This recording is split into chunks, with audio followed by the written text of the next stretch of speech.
You're watching SEC All Day, presented by IHG Hotels and Resorts.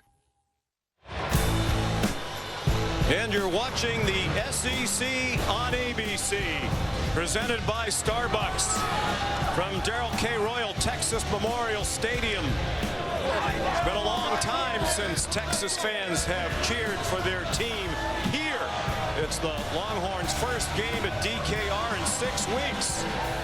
It's been a lot longer since a Vanderbilt team played a game in Austin. This is the Commodores' first visit to the Texas Capitol since 1903. A big game for both teams. Major college football playoff and SEC implications as number 9 Vanderbilt takes on 20th ranked Texas. Good afternoon, everybody, and welcome. I'm Sean McDonough along with Greg McElroy. Delighted to have you with us. Certainly these two programs to study. In contrast, Texas, the 4th winningest program of all time.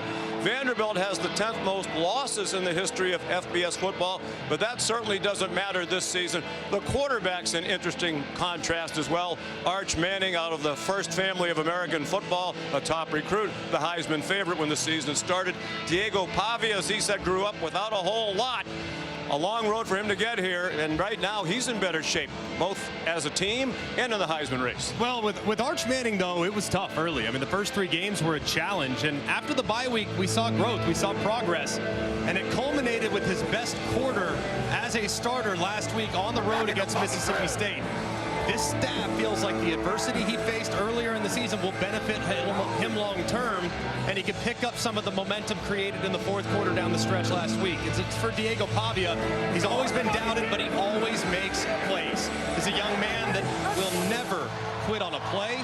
He'll never quit on a snap, and he makes it very difficult on every defense he plays to defend him for 60 minutes. But he's got to be smart against this Texas defense. This coach Clark Lee says he's the best player in the country. Steve Sarkisian leads the Horns onto the field. They might have needed a map to find DKR today. They're happy to be home. Down to the field, here's Molly McGrath. Well, Sean, Vanderbilt quarterback Diego Pavia really embracing the differences between these two programs, telling us this is a duel of opposites. They are the 5-star players who want for nothing, and we are the 0 stars who no one wanted. And Pavia really uses that doubt as fuel. And if you look in his locker, you'll know why. He has this preseason ranking of SEC quarterbacks taped up in his locker, looks at it every day, and you'll notice the preseason favorite for the Heisman, Arch Manning, near the top of that list, Pavia at the very bottom. And he told us this game an opportunity to prove everyone wrong, Sean. ESPN's presentation of college football on ABC will return after this message and a word from our ABC stations.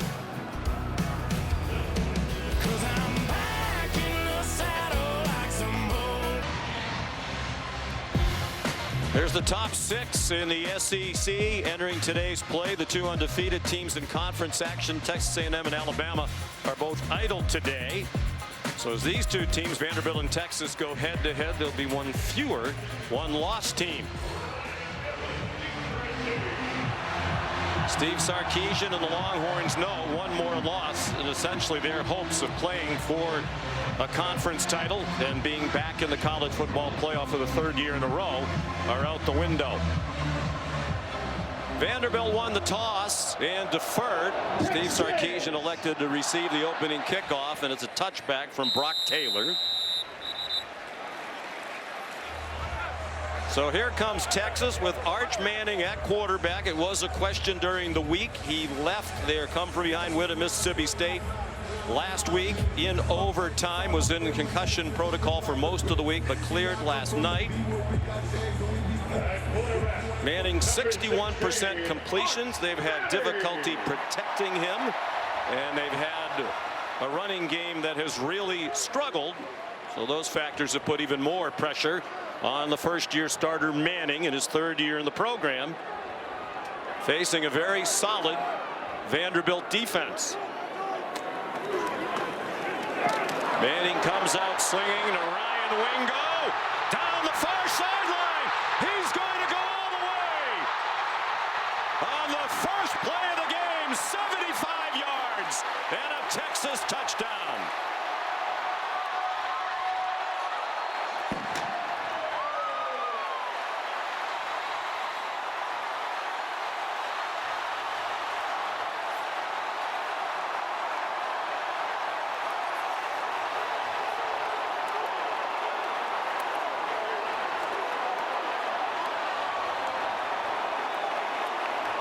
Shades of last week when Wingo had a huge play on the first possession of the game for Texas on his way to a career high 184 yards receiving.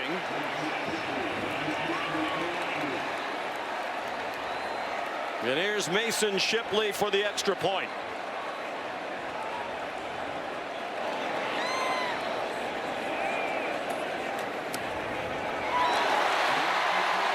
And it's 7-0. It's a great job by Arch Manning recognizing the pressure that's coming off the edge. It's also a terrific job on the outside, the way it's blocked. And then all Wingo has to do is beat Patterson, the linebacker, who's working from inside out. He makes him miss, and he's out the gate. Hurd takes a poor angle, and nobody's going to catch him. Just an outstanding start for the Longhorns.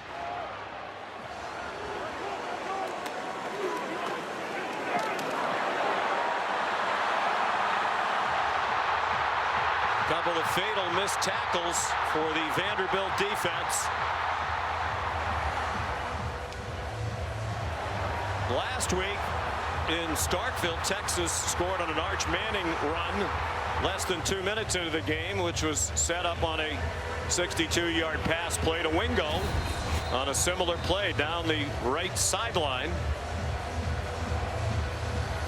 Well, Clark Lee said one of the keys to the game for Vanderbilt is jump on Texas early and stay on top of them. This was not the start he envisioned. Fair catch made on the kickoff by Trey Richardson. So here comes Vandy, down by 7, 11 seconds in. Led by Diego Pavia, the graduate student from Albuquerque, New Mexico. 16th in the country with that 69% completion percentage. That's up 10% from a year ago with a better offensive line in front of him and more weapons around him. And the big key for him in this game is to be smart, be patient. This Texas defense forces you to be patient. If you try to play and try to do too much, they will make you pay. So be efficient and don't try things that aren't there. Cedric Alexander opens as the running back. They start with a pass out to the perimeter. Richardson the reception. And a gain of 6 on first down for the Commodores.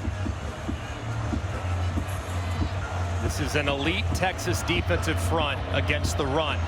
So early in this game, I would anticipate Tim Beck, the offensive coordinator, really try to attack the perimeter where there might be a little more room.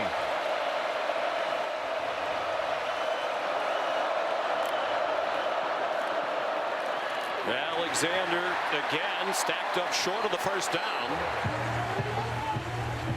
This is a strength against strength. Vanderbilt averaging 38.4 points per game. That would be the school record if it stands. And Texas giving up only 14.6 per game, 10th best in the country, despite the fact that Mississippi State scored 38 against them in Starkville last week.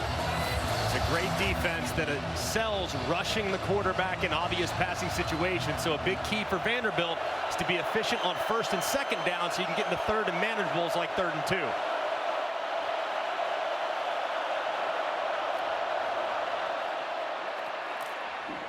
Alexander powers ahead for the first down. It's a homecoming for the young man they call Seti. He's from Austin.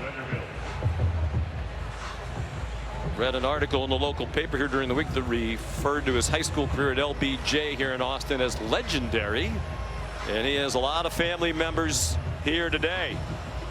As Greg mentioned when we had the Vanderbilt game at Alabama a few weeks ago, where's that 28 for his idol Adrian Peterson? He's their leading rusher. As a running back, Pavia their leading rusher in total. Colin Simmons the pressure. And Texas has the ball inside the 30.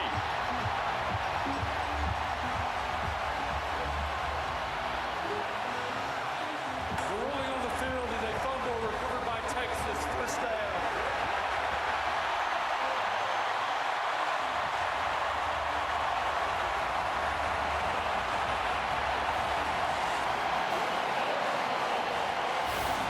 And a great job by Colin Simmons at the end of the line of scrimmage. He's watching in the backfield the whole way, and the mesh happens so quickly. The read from PAVILLA happens so fast that he can't quite get it up into the belly.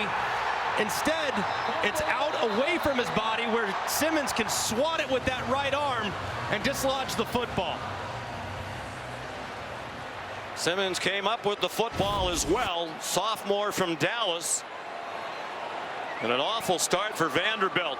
Texas a touchdown on its first play. And Vandy a turnover on its first possession. And the Horns in business at the Commodores 29. It's a flea flicker. Ryan Niblett taken down at the 16 by Marlon Sewell. I'm not sure what you call that play. It had a lot of stuff going on for a 13-yard pickup. Just a little jet sweep, reverse flea flicker, throwback screen. You know, it's no big deal. A little wordy, but well executed. And actually, looked like Niblett was going to score based on the initial reception and where all the Vanderbilt players were. So good pursuit to actually drop him instead of allowing the touchdown. Steve Sarkisian said his offense gained a lot of confidence from the come-from-behind win last week. They had their best week of practice offensively. And right on cue, a slip. And Travion Wisner with Brandon Fontenette there. Now they're going to call it an incomplete pass. On the field is an incomplete pass. Second down. Wisner, an excellent receiver. They have not had good health at the running back position. Both Wisner and C.J. Baxter have been battling hamstring injuries all year. Sarkisian is the play caller.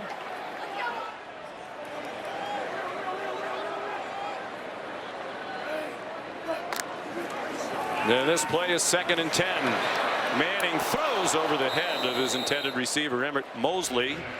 Fontenette nearest in coverage. Here's 3rd down and 10. The edge defenders for Vanderbilt will provide a lot of pressure today. These tackles have been the stable part of this offensive line, but Stephen Gregory, the defensive coordinator that you just saw, he believes in the pass rush and the personnel they have to create disruption up front against an offensive line on the interior that has had some struggles.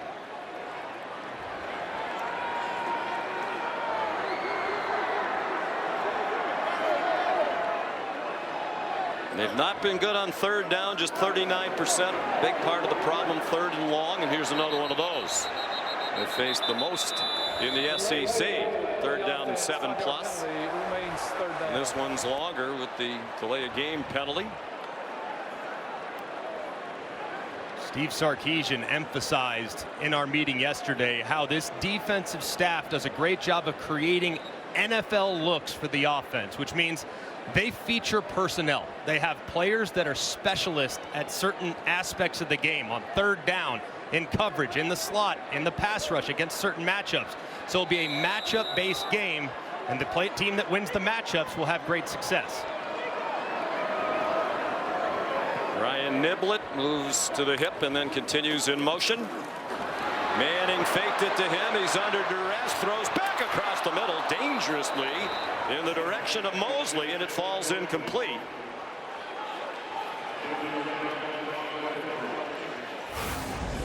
A little pressure up the middle that forced Manning back, and it looked like for a moment he had Mosley, but just got there a little too late. But dangerous throw there, and a good stand by the doors after sudden change to force the field goal.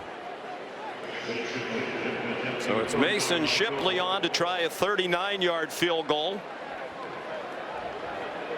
He's had an excellent season, 12 out of 15, transfer from Texas State.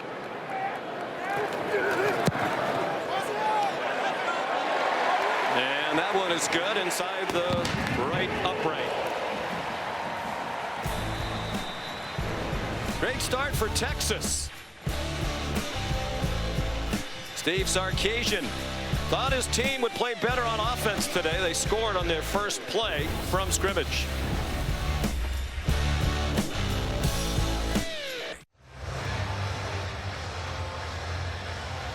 There's the Taco Bell Live Más student section. Only one student section can claim the title of Live Más student section of the year.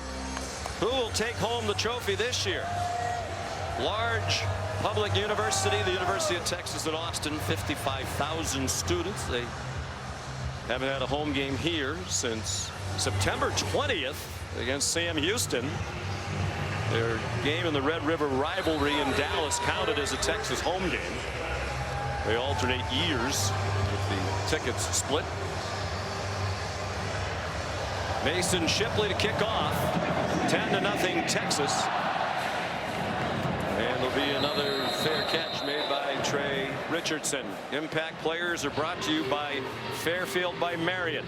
Well, Eli Stowers, the tight end for Vanderbilt, very important in this game, knowing that Texas is without their outstanding safety, Michael Taff. And then for Texas, we've already seen Colin Simmons forcing the fumble on the first possession and recovering it.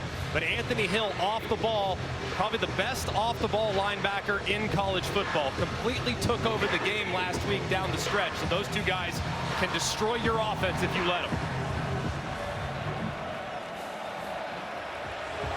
Simmons in the Texas defense now with 30 sacks for the season. Only Texas A&M has more around the country with 32. Diego Pavia throwing it deep, and it's out of bounds. Trying to get it to the speedy Trey Richardson, a transfer from Division II Washburn in Kansas. Kobe Black had the coverage. Tim Beck is the offensive coordinator for the Commodores. And that's a bit of an example of Diego Pavia maybe being a bit too aggressive, a little too amped up here early in the game. You have a turnover on your last possession. You try to go for the big play downfield as opposed to hitting the open guy underneath for 7 or 8 yards. So he needs to calm down a bit and manage the game.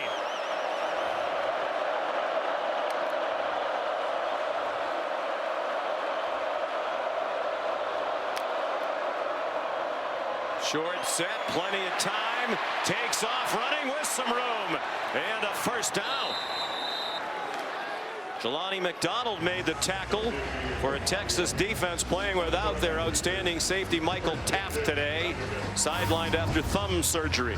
And a great job here by Diego Pavia. Nothing's there in the quick game. It's well defended by Texas's secondary, so he takes off. A huge point of emphasis for Texas's defensive line is you have to be aware of where Diego Pavia is throughout the entire game. He's very good in scramble situations. If you're not good in your pass rush lanes, he'll take off like he did right there to create a nice play. He's their leading rusher for the season. Now with 462 yards. A lot of that on the scramble. There's a flag down at the line of scrimmage. Pavia weaving through the traffic. Jump pass. He might have been across the line of scrimmage. It's caught by Cedric Alexander. He's inside the 30 of Texas. There is a flag down back at the line of scrimmage. Xavier Filsaime made the tackle. This is going to be very frustrating for Vanderbilt's offense. Looked like an illegal formation that might wipe out a big play. They've already brought the ball back. It's definitely against Clark Lee's team. Penalties have been an issue.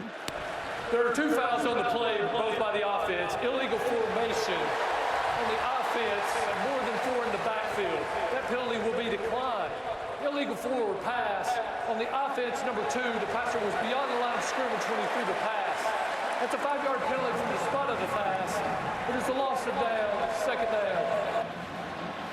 They had 8 penalties last week against Missouri. 6 of them were on the offense. They were fortunate to win that game against the Tigers. They were outgained by 111 yards. Missouri had more than 36 minutes time of possession. Usually Vandy tries to control the clock. But they beat Missouri 17-10, survived the last play Hail Mary that came up just short of the goal line. And another stoppage, this time before the snap. Officials timeout to verify the spot. Lee Hedrick is the referee. If you look back at the penalties against Missouri, too, a lot of them were along the offensive line. They called it their sloppiest performance of the year, and that's the group that sets the tone. Correctly enforced from the spot of the foul. It is second down. And if you look at it, it wiped out massive plays and wiped out a touchdown run from Diego Pavia. Several were in plus territory and scoring opportunities that wiped out opportunities. So very important to play smart and disciplined along the offensive line for Vandy's offense.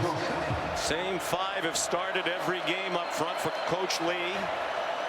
Matter of fact, that fivesome played every snap on offense. There weren't a lot of them last week because of Missouri's ball control. They played 45 snaps. Now wide it goes. McKylan Young up and over, but with a first down across midfield. 17-yard gain. Derek Williams Jr. sent him airborne. And this is a good job. You're going to see a little bit of a pick right here at the second level. You're going to see right out in the flat, he can't really get through it. And as a result, it creates a big play. Nobody leverages the ball. He's out the sideline for a nice conversion. Young had a huge play last week, an 80-yard touchdown. Biggest play of the game in that win against Missouri. Out of the pistol. Young again. Chopped down at the 42-yard line. Some depth at running back for Tim Beck. MK Young's a nice number 2. Sat out last year with eligibility issues after a transfer from New Mexico State. Studying to become a pastor. They're happy to have him back. Young man of very high character. He stays in the game with Cedric Alexander on the sideline for 2nd down and 4.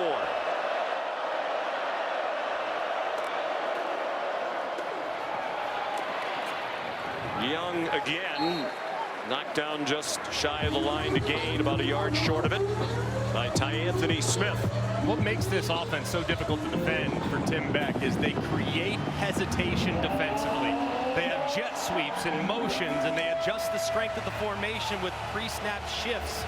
Plus, you always got to account for the quarterback run. So all the movement and eye violations that can be created are very tough on the defense.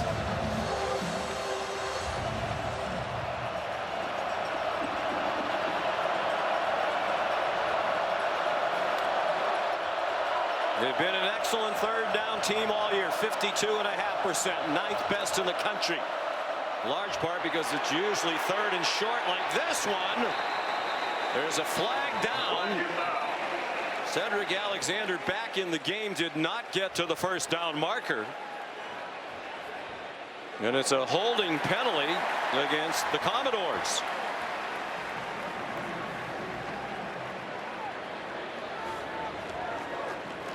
Holding on the offense, number 53. 15-yard penalty will be enforced from the previous stop. 3rd down. Another penalty on the offensive line. This is on Jordan White, one of the transfers who's enhanced that offensive line over from Liberty. And you're going to see as he pulls around to the left side, he engages with Colin Simmons. As Colin Simmons has plenty of room, and that left arm grabs the shoulder and turns the defender inside. So a good call. From 3rd and 1 to 3rd and 11.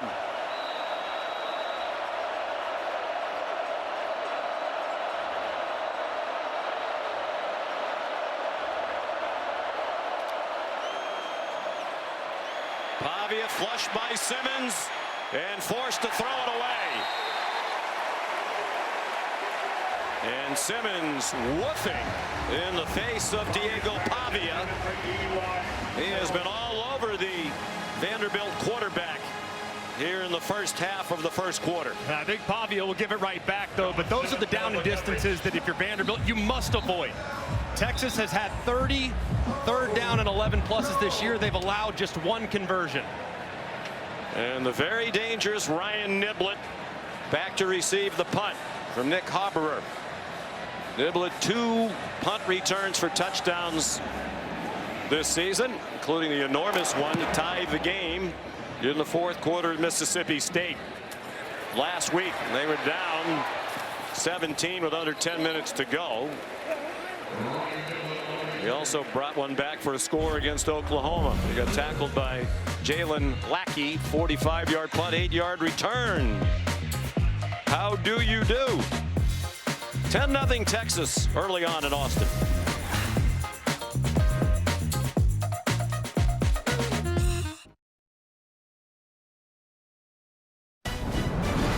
ABC College Football is presented by the Starbucks Coffee Company and in part by T-Mobile 5G Home Internet. Texas off to a 10-0 start, their first game here at DKR since September 20th. On a mostly sunny day, temperature in the low 60s. It'll get up to the low 70s. They're 22-1 when scoring first since the start of the 2023 season. The only loss was in the SEC title game to Georgia at the end of last season. Texas went on to the college football playoff, the only team that's been in the college football playoff each of the last 2 years. Out wide to Wingo, and why not? Taken out of bounds by Mark Davis, but a 13-yard gain. Wingo to the sideline. They're looking at his right hand.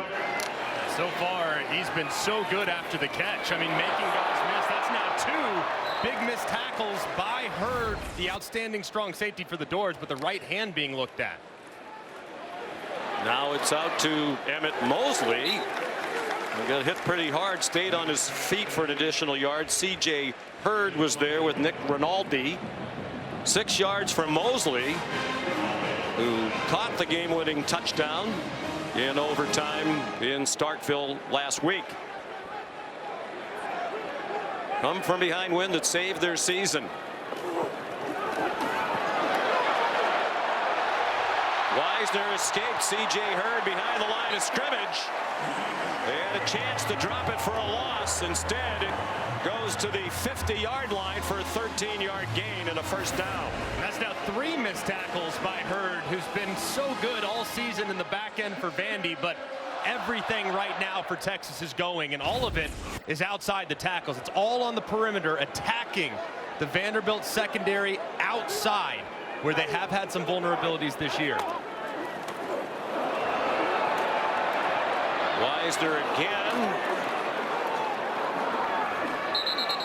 Still fighting, and finally the whistle sounds. It'll give them a mark just inside the 48. They certainly think the running game can be better. Wisner rushed for more than 1,000 yards last year, but he's missed 3 games this year with a hamstring. C.J. Baxter returned last week at Mississippi State after missing the previous 4, also with a hamstring. And those two should be one of the best duos in the SEC. It's just with various injuries, they've never been at full strength all season. Manning, plenty of time, throws it out wide to the 43-yard line. Jordan Washington, one of their tight ends, with his 7th catch of the year. Redshirt freshman from Houston. I love the plan so far from Steve Sarkisian. They're getting the ball out of Arch Manning's hands quickly. They are not really attacking Vanderbilt towards the strength that's on the interior along the defensive line. They're testing the secondary, and so far finding success. Tweaked the offensive line a little bit this week. Connor Robertson starting at center. Cole Hudson has moved to left guard. They gave Manning enough time to fire it to DeAndre Moore. Again, shaky tackling by the Vanderbilt Commodores. Allow for extra yardage. It winds up as 14 yards, and Texas is going to go quickly to the line of scrimmage. And this is a good job by Arch standing in there and absorbing the pressure. He gets hit right as he delivers this ball, but it's accurate enough to allow yards after catch. C.J. Baxter now in at running back. Another missed tackle, another run down the sideline. Parker Livingston.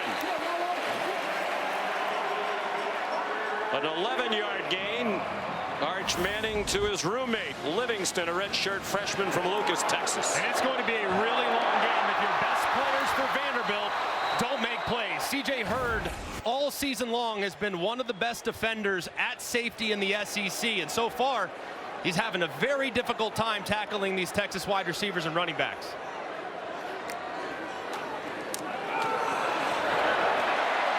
Baxter again, swung down shy of the 10 by Marlon Sewell. A 7-yard run and everything clicking here in the first quarter for the Longhorns. That offensive line, they've made some tweaks They slide the center, Cole Hudson, out to left guard. The center now, Connor Robertson, stepping in. They feel like they've solidified the interior. Now the offensive line can lean in the run game as they get close to the goal line.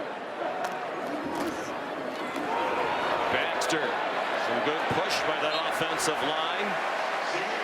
And another first down. Nick Brooks, the talented true freshman, had been starting at left guard. They think he's going to be an outstanding player.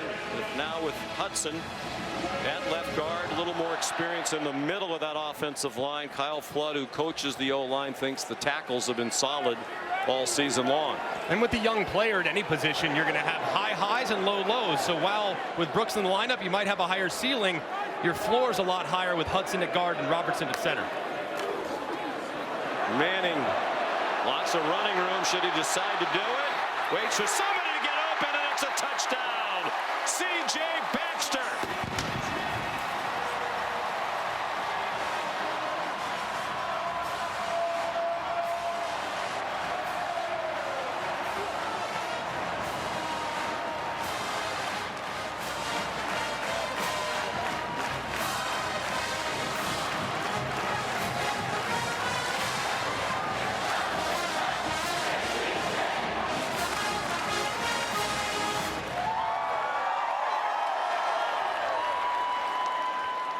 Impressive drive, 5 minutes to go, 83 yards in 10 plays. Manning was 6 for 6 for 56 yards and a touchdown. First touchdown of the year for C.J. Baxter. The extra point good by Mason Shipley. This is where Arch Manning has grown the most. Poise and patience. Takes his time, threatens the line of scrimmage, keeps his eyes downfield, and finds Baxter on the scramble drill. And what a start for the Longhorns.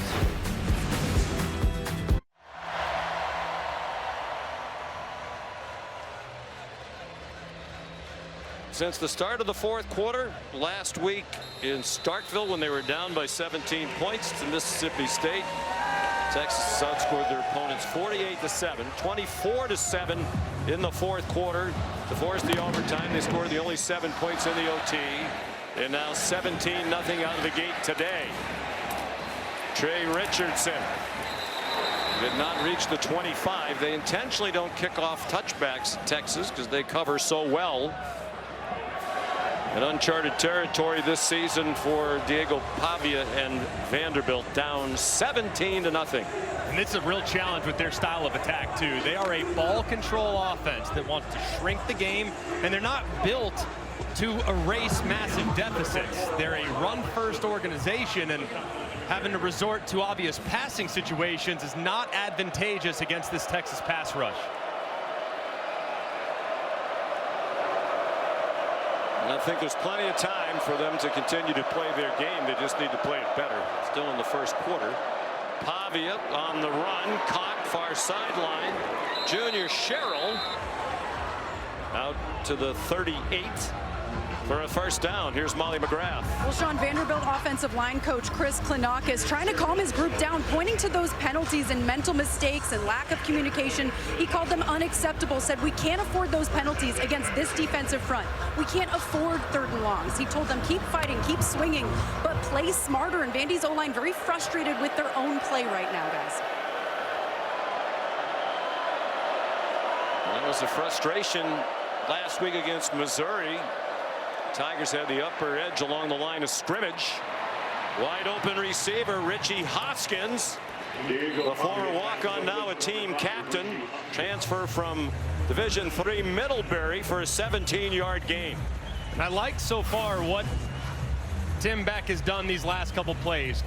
Moving the pocket, getting Diego Pavia outside to change the launch point so those pass rushers don't know exactly where it's coming from. I think that's going to continue to pay dividends as long as they're moving him around laterally when he's finding players downfield.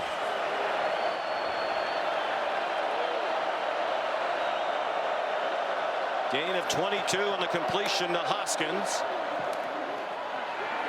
Pavia steps into the throw, back shoulder throw, and an incomplete pass. Intended for Alexander.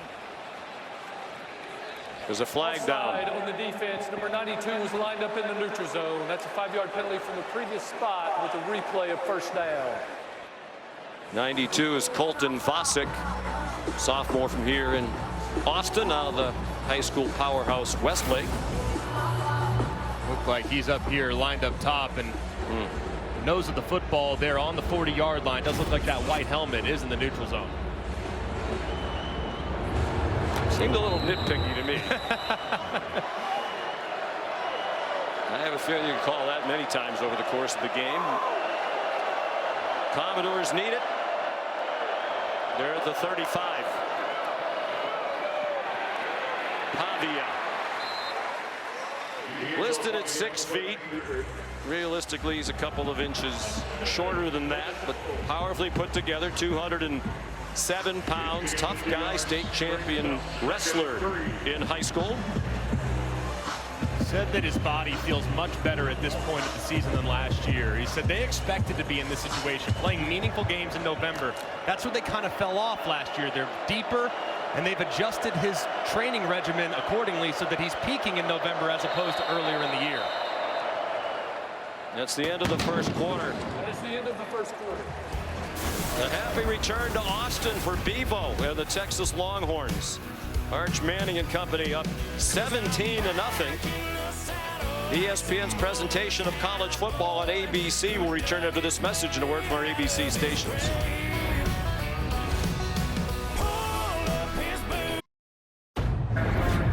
Back here in Austin, Texas, Vanderbilt down 17-0. Coach Lee, what does your offense need to do to get some points on the board here? Well, I like the way this drive has gone. Obviously, protecting the football is going to be huge. We need points on this drive. I mean, there's not a lot to like about that first quarter in all three phases. So we need to kind of hit the reset button here and just play our game. I mean, tackle better on defense, obviously, and offensively protect the ball. We got time. We'll be okay, but it's important we finish with some points here. Thank you, Coach. Thanks. He's not going to like the way the second quarter began. M.K. Young dropped for a loss by the two stars of that defense, Colin Simmons and Anthony Hill. Loss of 4. Possible 4-down territory here for Vanderbilt, so you don't have to drop back and throw it. If you like the run numbers, you can do that, but everything they do in the run game needs to be faster hitting. It can't be slower developing like that play. Texas too athletic up front. They'll drop you for a loss. Alexander gets sent in motion wide to the left. Pavia, quick strike for a first down. Beautiful throw to Junior Sherrill for an 11-yard gain to the 25-yard line. And this was nice, too, because it looked like Anthony Hill, number 0, might get out underneath that slant, but because of the quickness that Pavia is able to get the ball out with, he beats the defender with an accurate throw.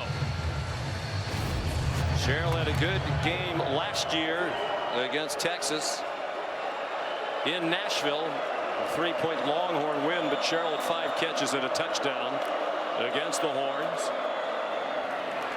Alexander trying to turn the corner and did not get back to the line of scrimmage. Well played on the corner by Jalen Gilbo, senior veteran corner. Today's his 26th career start. And Tim Beck acknowledged that it's going to be hard to run on this front. We're going to have to stay patient in the run game. And while they're going to win some and we're going to be behind the sticks for a time or two, you got to stay patient. So don't abandon it just yet. But things need to happen faster in the run game than they have so far.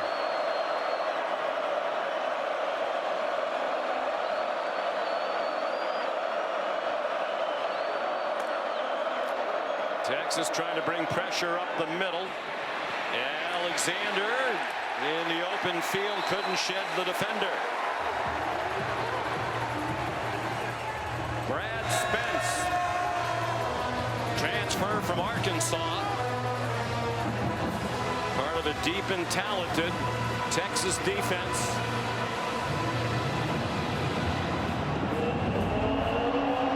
Third down and 10. Sarkisian wants more from the home crowd of nearly 100,000. And a very difficult down and distance here for Diego Pavia. You cannot take a sack and knock it out of field goal range, so the ball has to come out, knowing that Colin Simmons is going to be working against your left tackle. Kylan Young, the running back. He stays in the block with pressure coming from the corner. Pavia could not escape. If he had managed to get away from Trey Moore, he had a lot of running room. But Moore made a huge tackle, and Clark Lee sends the field goal team on. There's a great job by Moore on the end of the line of scrimmage. Watch how quickly he gets upfield and then immediately reverts back as PAVILLA starts to break contain. Feels the pressure off the left-hand side. The pocket collapses, but there's Moore, who's retreating to drop him for the stop. There's Brock Taylor, who's 7 for 7 this year. He's made 18 in a row. This is from 44. That's a gimme. Even you would have given him that one. And they're on the board. Clark Lee said they needed points on the drive. They get them. Not the 7 they had hoped for. You're watching SEC All Day, presented by IHG Hotels and Resorts.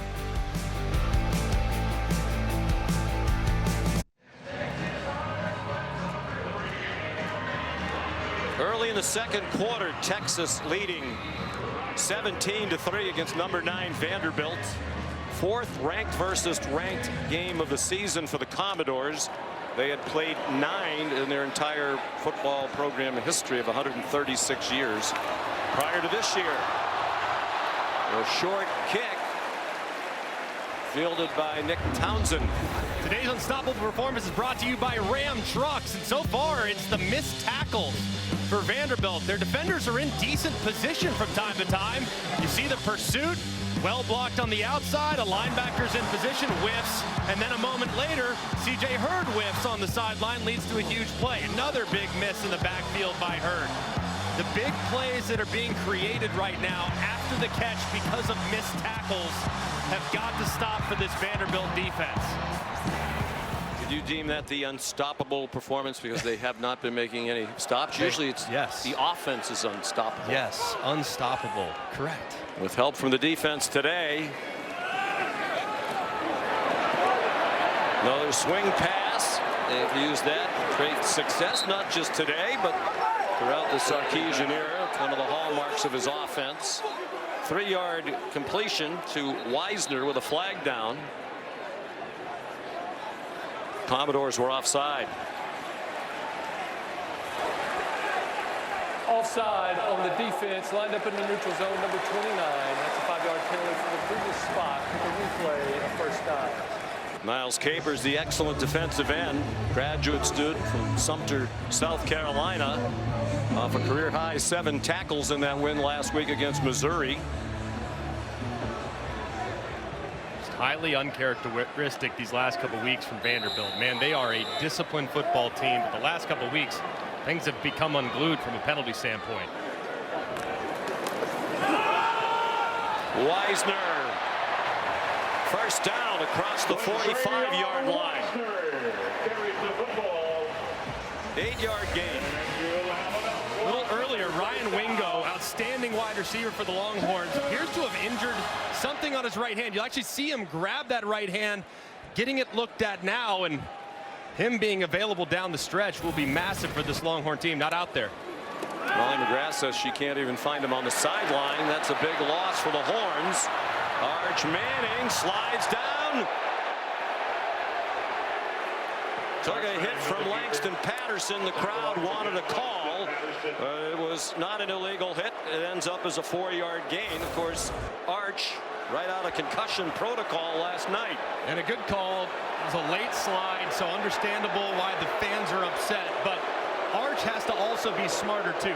Initiate that slide just a touch earlier to avoid that contact, especially on first down. That's what his coaches have been trying to coach him on all week long. Well, it's hard. He's such a competitor. Here comes a blitz. They have a screen set up against it. Wisner down the sideline. Upended after he picked up the first down to the Vanderbilt 34-yard line.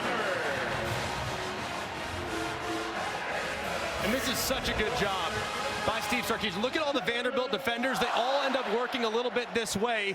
And there comes the screen out to the right-hand side. Look at all those white jerseys stepping in between the hashes, and then there's nobody home outside the numbers. Wisner, very good receiver. Had 16 catches on the year in his limited playing time prior to today. He gets the call again, and Nick Rinaldi made the stop. Senior from Dover, Massachusetts, beautiful suburbs of Boston. Rinaldi is so disruptive on third down, but here with the play so far from the linebackers and some of the missed tackles we've seen, they're getting that next group in a little bit earlier. Rinaldi's usually a specialist with the pass rush. Good cut by Wisner, and then a tough end of the run. Got more than it seemed he would. Texas 17 points in the first quarter. They had scored a total of 7 in the first quarter in their first 4 SEC games. A much better start in conference play. They're 3-1 in the league, lost at Florida in their conference opener, then wins against Oklahoma in the last 2 weeks to overtime to win at Kentucky and at Mississippi State. Emmett Mosley, the Stanford transfer, with another first down on another well-thrown ball by Arch Manning. And this is well done. When you motion the defender, it usually softens up the defender. Look at the motion outside. Look how soft it creates to the outside. And it's an easy throw for Arch. And you fake the throw out wide, then he decided to go ahead and throw it to Dalen McCutcheon. And he's out of bounds inside the 5 at the 4. And now he's doubled over in pain. His left hand dangling. That's the 5th catch of the year for the true freshman, Dalen McCutcheon. 14 yards. He's likely out there because Wingo isn't, so they're losing bodies at the wide receiver position. 1st and goal. Wisner, blockers out in front, touchdown.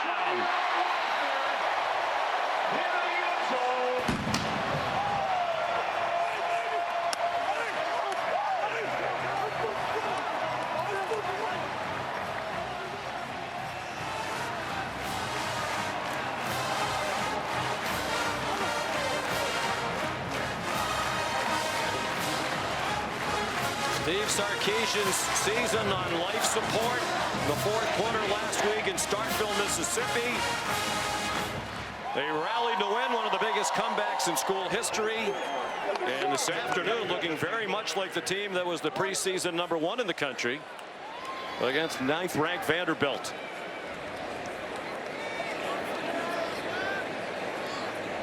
Mason Shipley.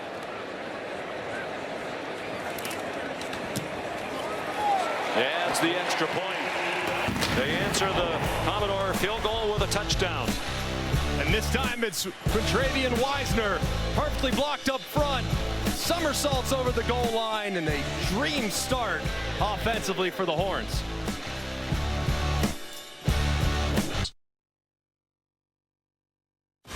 Tomorrow on Sunday NFL Countdown, the latest NFL trade deadline buzz, plus the constantly spinning quarterback carousel. Back to you in Austin, Sean. All right, Shefty. Oh, those numbers. That's the 4th quarter in Starkville plus the overtime. And the first quarter and a half today. An offense sputtering has come to life. And then some. Mason Shipley will kick off again. Largest deficit of the season now for Vanderbilt. He's 17 points down earlier in this game, is already the biggest deficit they had faced. They were down by 16 in their only loss at Alabama. That was the final margin of that game. Another touchback, and here's Molly. Well, Sean, Texas already short a safety with Michael Taff out, and during that last drive on defense, Jelani McDonald was guided back to the locker room by athletic training staff. They were holding him up by his shoulder pads and took his helmet away. I'll keep you updated as I know more, but Texas does not supply injury information, but they have quite the injuries piling up on this sideline, guys.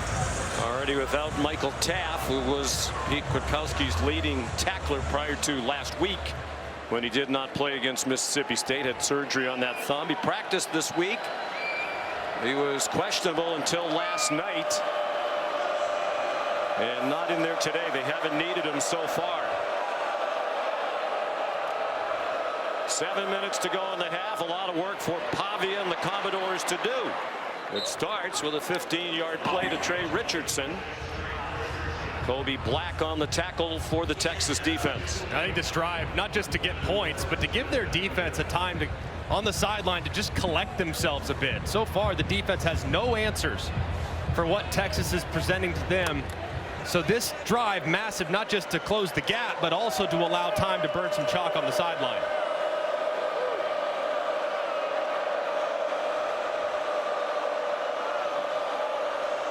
MK Young, the running back.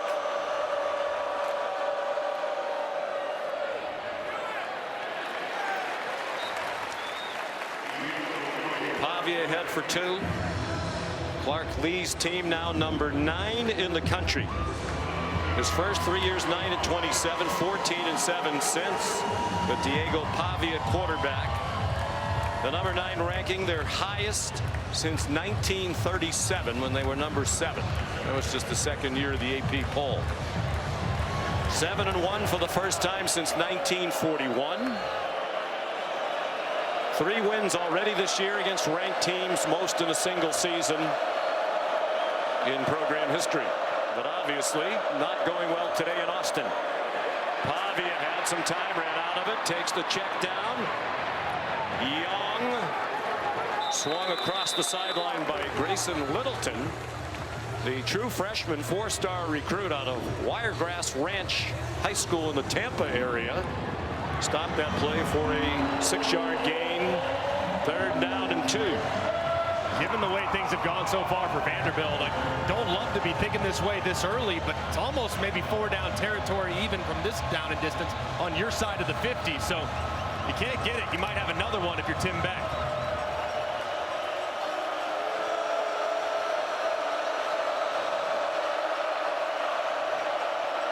Gabe Fisher moved into the backfield. It's a play fake, and Fisher's the receiver.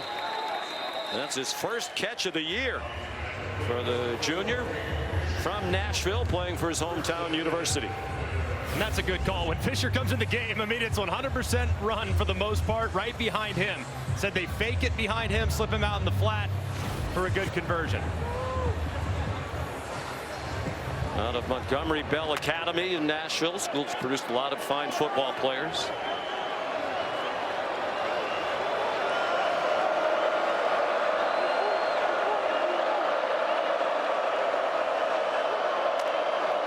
Alexander back in at running back. He went into the right flat. He's covered. Pavia throws it away. He knows Colin Simmons very well by now. You have to wonder, too, Pavia's not very tall. And that time, the pass rush kind of collapsed right underneath him. So he probably can't see. It looked like there was quite a bit of room downfield to maybe find a receiver on the over route. Watch the pass rush just get pressed up. He can't see anything. Therefore, he has to retreat to try to see something. And it leads to the throwaway.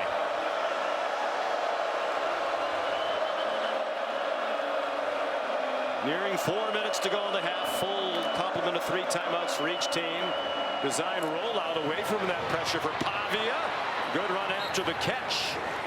Eli Stowers, the excellent tight end, and Pavia's roommate with a 16-yard completion and a 1st down. And I love this design. You have 2 options. You could throw the little RPO to the left, or you could throw the shovel pass underneath, or Diego Pavia can actually keep it himself. It's very much like a triple option. You can have quarterback run, pitch it underneath. That's basically the fullback dive, and then Stowers becomes the pitch man outside.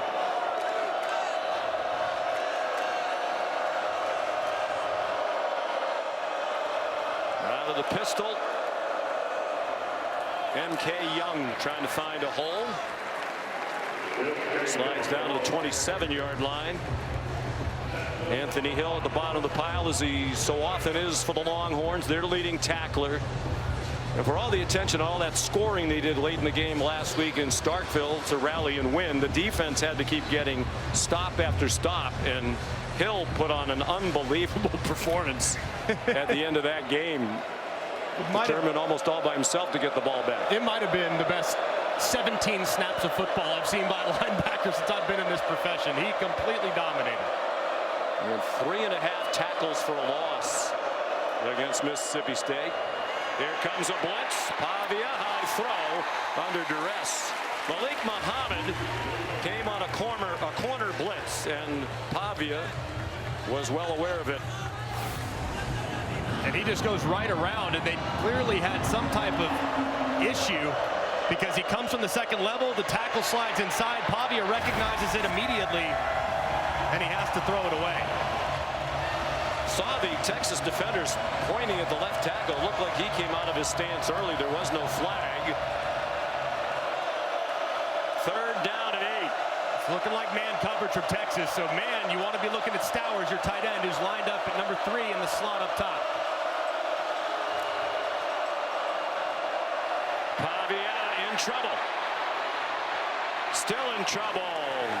And the pass is caught, ruled in bounds at the 25, but well short of the first down. Good catch by Hoskins. A 3-yard gain. Clark Lee has a decision to make. We'll let it go all the way down, though, because yeah, you might as well take the 2-minute stoppage to think about what you want to do. Pavia is calling for the play call, but I think you're right. I think they'll try to get him jump off sides here, maybe give him a free first down.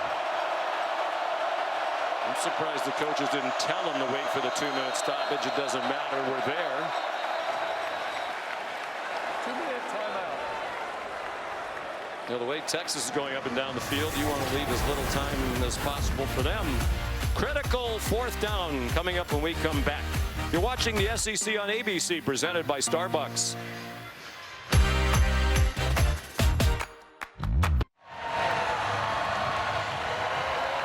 You're watching the SEC on ABC, and as we welcome you back to Austin with Texas leading 24-3 with 2 minutes to go in the half. Vanderbilt is going for it on 4th and 4.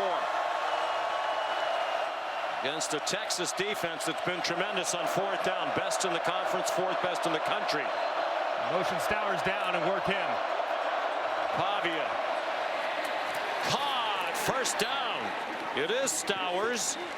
One of the best tight ends in America. 7-yard gain from his buddy Pavia, who was also Stowers' teammate at New Mexico State. And this is good design.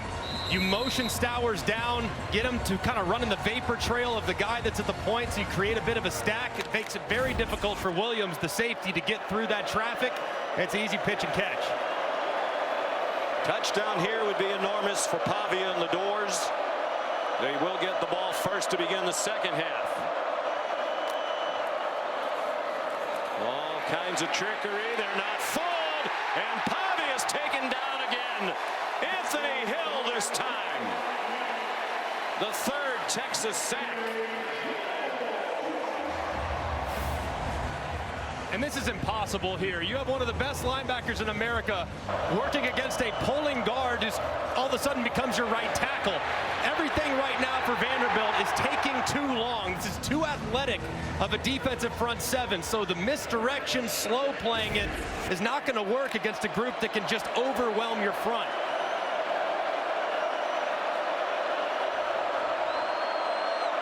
Vanderbilt had given up only 7 sacks all season entering today, tied with A&M for the fewest in the conference and 11th fewest in the country. Junior Sherrill, with the time becoming an issue now. Jalen Gilbo made the stop for Pete Kwiatkowski. Vanderbilt letting the clock run. It is 3rd down, but you need to play here for 7 points. I'm not sure. And a timeout called by Texas. Timeout, Texas. It's the first charge timeout. 17 seconds to go in the half. 24-3 Horns.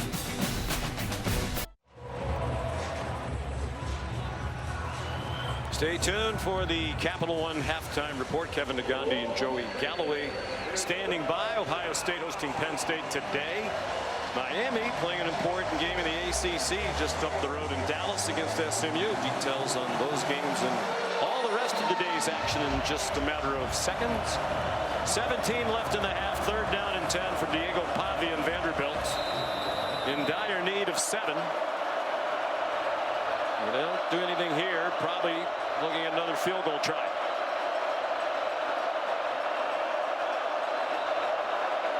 Five receivers spread the field. Pavia down the middle and caught, and a touchdown. Eli Stowers.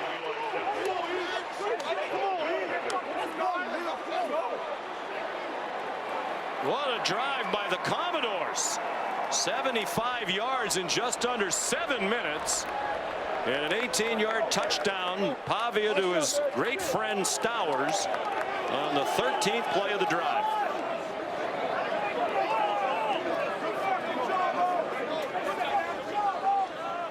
Everything was going Sarkisian's way, but he's clearly dismayed. A little life for Clark Lee and the Commodores to take into the locker room. A lot of belief on that team. He'll get the ball first in the second half. Brock Taylor on for the extra point.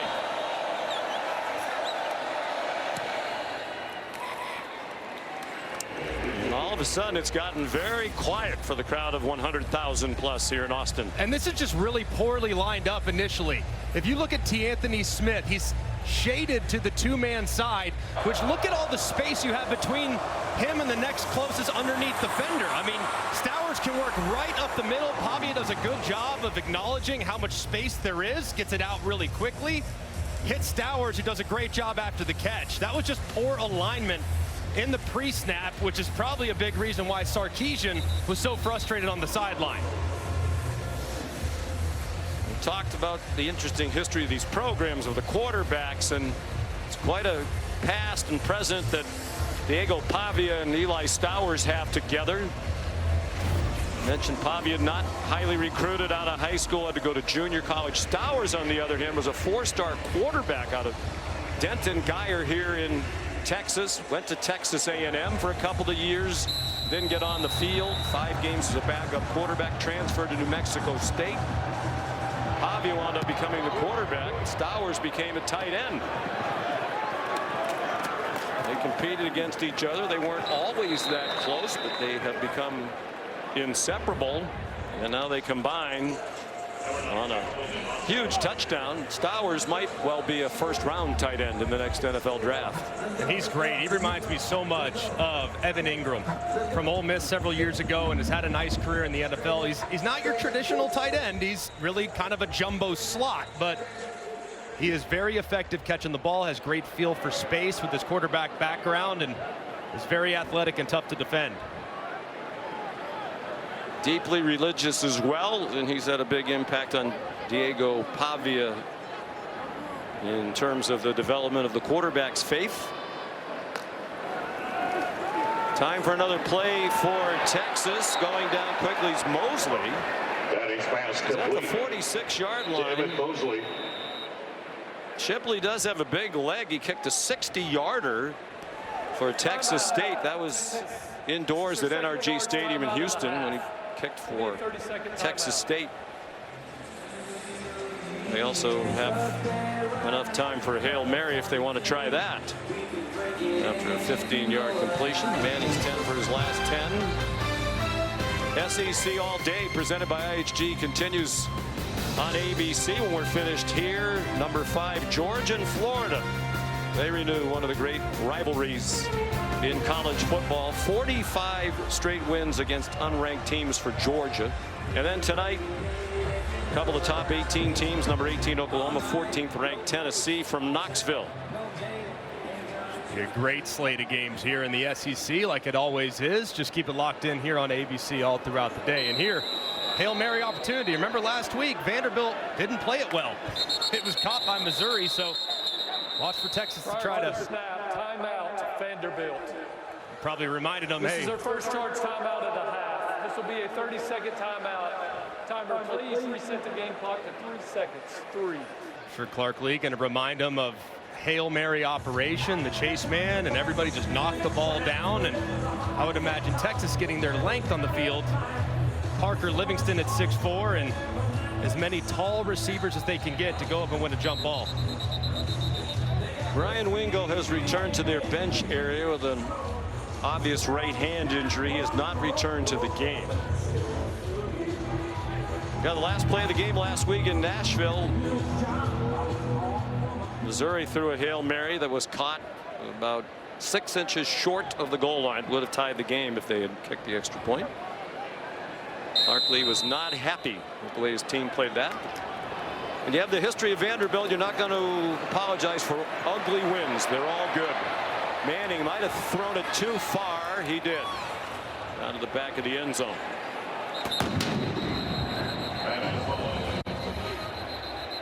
Whistles are blowing because there's a flag down.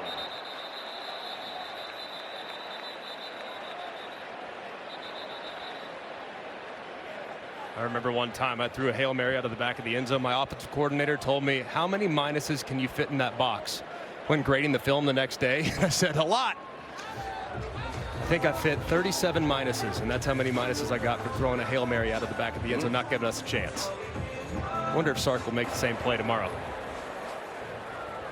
Illegal substitution on the defense. They played it down with 12 players. That's a 5-yard penalty from the previous spot. With a replay of first down, timer, please reset the game clock for 3 seconds. The game clock will start on the snap. Would you try a long field goal here? Yeah, now. Shipley has a big leg. Made a 53-yarder at Kentucky. Mentioned a 60-yarder indoors. He said he never thinks about the distance. He just focuses on the kick. He didn't know he made a 60-yarder until after the kick when they told him. But he's on the sideline. That is one way to do a better job defending the Hail Mary. Extra people on the field. It's worth a try, I suppose. 12-man defense. Arch. That one is going to be close to the back line. And it's on the ground out of the back of the end zone. And no flags this time. So Arch had been 10 for 10. The Hail Mary attempt ends that streak. But he had an outstanding half off a career high 346 in Starkville last week. 200 yards passing for Manning and 2 touchdowns on 12 out of 16. Here's Molly. Coach, the Hail Mary was unsuccessful, but what kind of execution and confidence did you see from your quarterback Arch Manning in your offense in the first half? Well, he's playing really efficiently. He's getting completions when they're there. I think he's getting through his progressions really well too, and guys are playing good with the ball in their hands in space. We saw that you were visibly upset when Vanderbilt scored that touchdown in those final moments. What does your defense need to continue to do to stay dominant? Well, we can't have a miscommunication coming out of a timeout. They might have scored, they might not have, but it shouldn't have been that easy. All right, thank you, Coach. Thank you. Sean. The point well made by Greg McElroy. Our score at the half is Texas 24 and Vanderbilt 10. Time now for the Capital One halftime report with Joey Galloway. Here's Kevin Nagandi. Sean, thank you so much. Capital One halftime report. It's great to have Joey Galloway in for Booger McFarland. We've got some sneakers. We've got a little bit faster in the studio. Yeah, we lost a lot of weight on this set. You said that. Not my bad. Booger, we miss you, by the way. Hey, when you take a look at this Texas team, Sark is helping Arch Manning. So is Vandy's defense. How are they doing it? It's been short passes. Manning has 200 yards passing, but the ball's probably traveled actually 40 yards of the 200. And it's been missed tackles for Vandy. This is a 75-yard play on the first play of the game for Texas, and it really just set the tone. Safety has a chance, missed the tackle. Linebacker, missed tackle, and that turns into a first down. And it's been over and over. I started trying to count the missed tackles. Once I got to double digits, I gave up counting. It's been that bad for this Vandy defense. If they can't tackle, it's going to be trouble in the second half. That's why that number's so big. 183 yards. Familiar with one thing, Yak. You love Yak as a wide receiver, right? No, we can see it. Trust me. It's crazy. Yeah, we can see it. Gotcha. But the Yak plays a huge role here. And by the way, Diego Pavia sacked 3 times. We're seeing Texas at defensive front control. He has 1 yard rushing. That says a lot. That is the key for domination for Texas. Okay, we had a top 25 upset brewing. Houston at home taking on West Virginia. At one point down 2 touchdowns, but here comes the Cougars. Yeah, West Virginia scored on 3 of the first 4 drives. Game got a touchdown. Wegman's gone 16 of 19 in the first half to bring them all the way back. We're tied at 21 apiece right now, late in the first half. Ahead, the #1 team in the country in action. Highlights of Ohio State against Penn State. Plus, Miami does something we haven't seen all season. We'll explain after this. See how hard they drop. Had to make it to the top.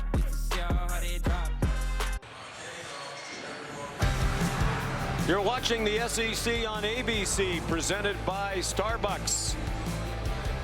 These fans here at DKR needed a little caffeine this morning. 11 a.m. kickoff. Arch Manning and the Longhorns were ready to go right out of the gate. They scored on their first offensive play, built a 17-0 lead, led 24-3. But Vanderbilt rallied back. Diego Pavia to Eli Stowers very late in the half. 24-10. Vanderbilt will get the ball first to start the second half, and you get the sense it's a very important drive, not just in this game, but for their seasons, for both of these teams. How does Vanderbilt build on what they did at the end of the half? Well, they got to abandon the slow developing offensive play. Right now, they're trying to trick Texas with movement, misdirection, slower developing issues. And Texas saying, we don't care. We are going to attack. We're going to pin our ears back. We're going to run right at Diego Pavia, and we're going to cause disruption. So they have got to make adjustments offensively to become quicker. The operation needs to be faster. Mason Shipley kicks off. Trey Richardson brings it back down the sideline.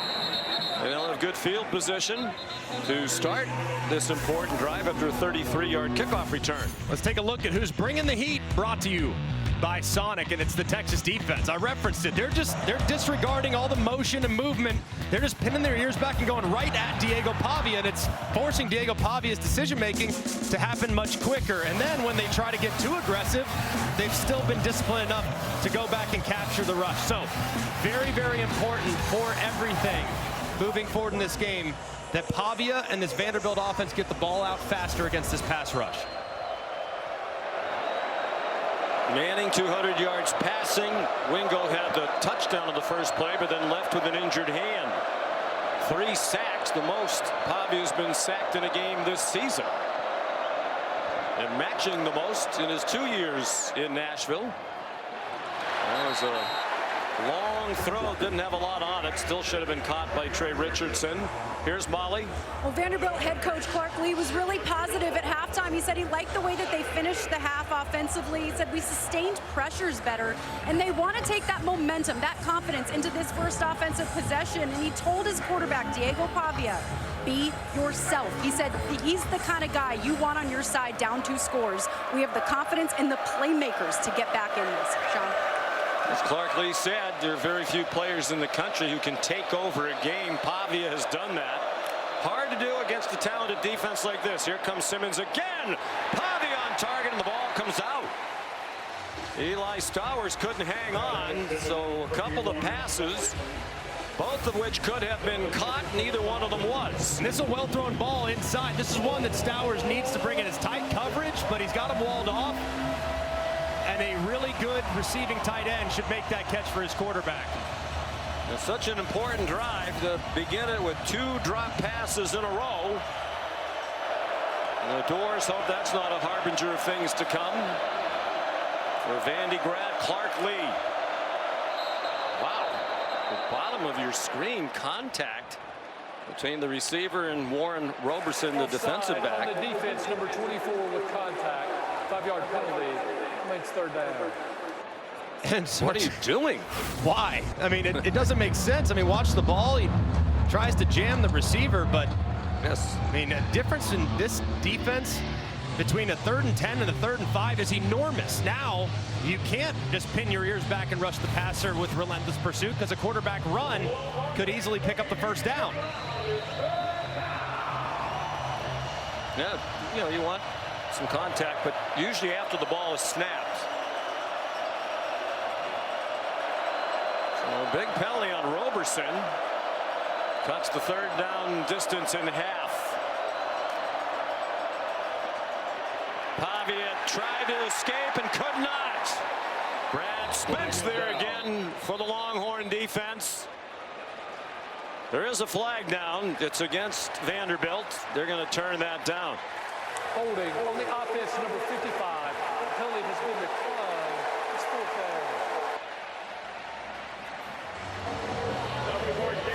down. It's a great job by Spence. He's expected to be the spy in this situation. He initiates the rush, and then watch how he drops back. So he grabs the defender, then he pulls back, leans inside, and he sees Diego Pavia the whole way to drop him on the stop. And he's a backup. They had a big game in their win against Oklahoma. Haberer, rugby-style punt. Looked for a moment like he might keep running with the ball. C.J. Hurd down there to down it after Niblett got away from it. Good punt. 57 yards. And Arch Manning's back on the field. And he's been very efficient today, very decisive, seeing the pressure, getting the ball out immediately. Well blocked on the outside, and just let your receivers go to work. Make a guy miss and you're out the gate on the first play of the game, but it continued as the game went along. Just under a second and a quarter to get the ball out to Livingston, allows plenty of space where he can run after catch, and then when you have time, use it.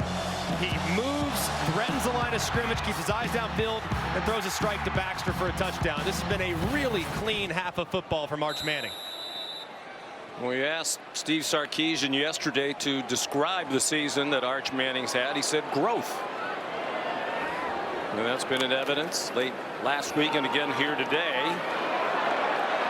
Wisner, again, some poor tackling by the Vanderbilt defense. It's a 4-yard pickup.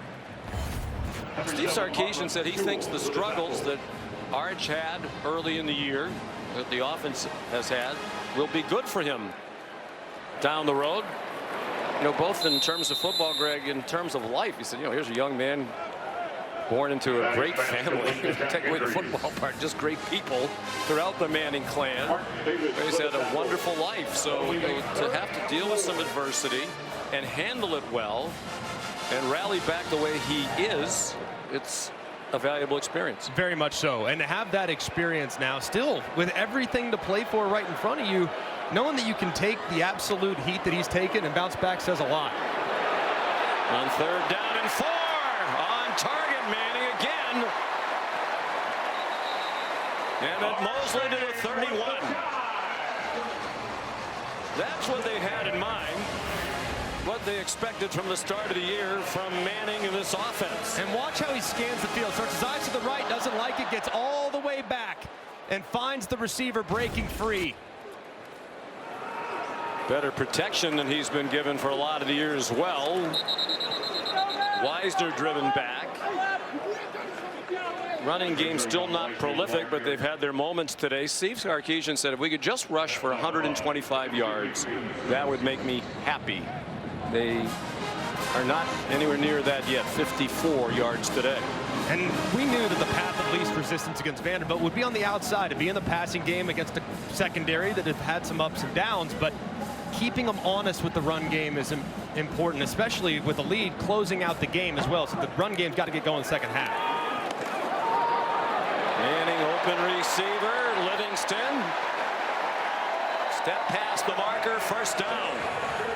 10 yards on the completion to Livingston.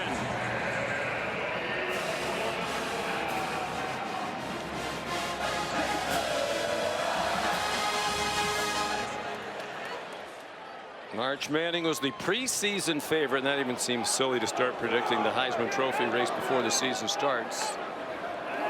And he's fallen completely off the board. He's on target again. He might be reigniting candidacy with this performance. DeAndre Moore the catch, and they're inside the 30 to the 29-yard line. He is really seeing the defense well today. He sees the corner down squat on the underneath. He knows he has the corner route to DeAndre Moore. He puts it right over the top. It's a well-timed throw from Arch, and he's just picking up right where he left off in the first half. 29-yard play. Second catch for Moore. C.J. Baxter taken down after a 1-yard pickup by Nick Rinaldi. Well, there were certainly a lot of people asking, Greg, how good is Arch Manning?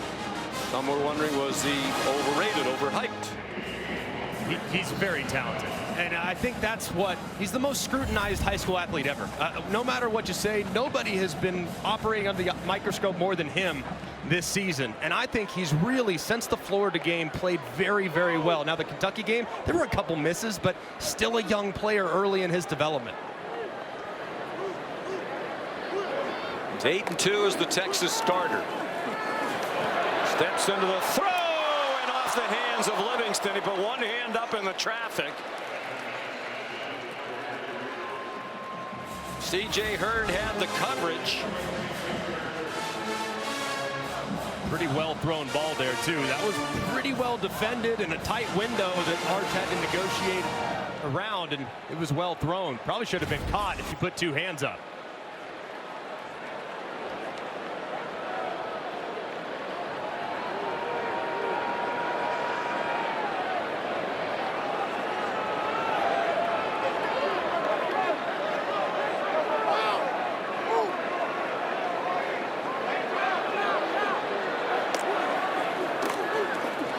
Manning, first down.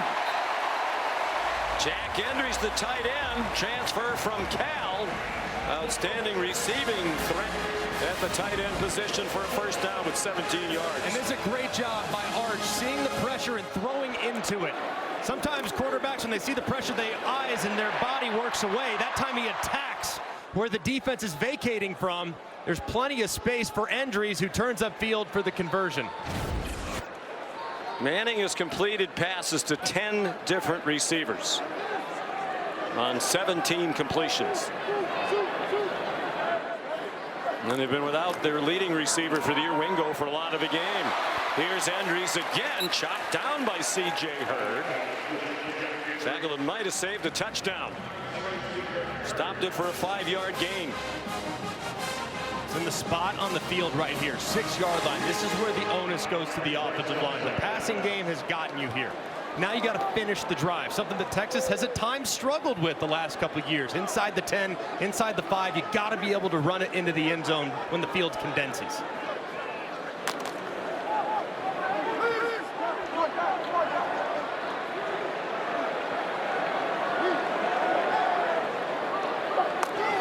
Baxter in at running back. Manning faked it to him. Hit as he throws. Touchdown. Emmett Mosley.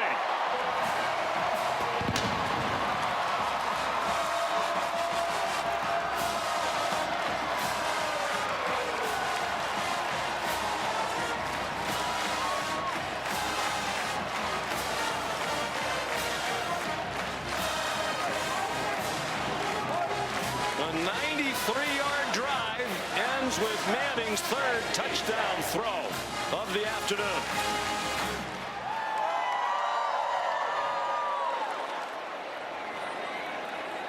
And Arch is up to 287 yards passing with 9:12 to go in the third quarter.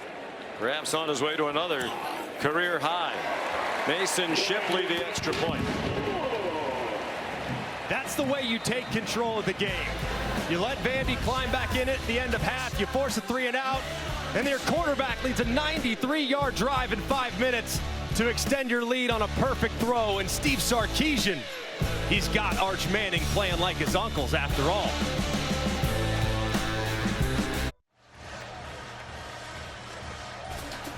The 93-yard drive for Texas, their longest in 2 seasons in the Southeastern Conference.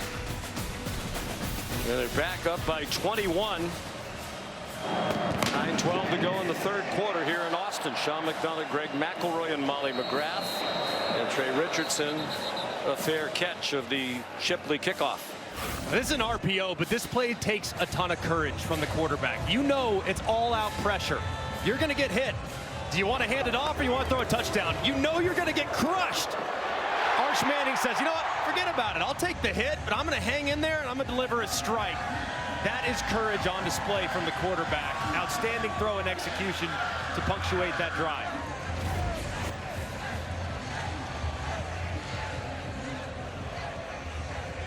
Well, Steve Sarkisian, when talking to us yesterday about Arch, talked about toughness. He's a great teammate.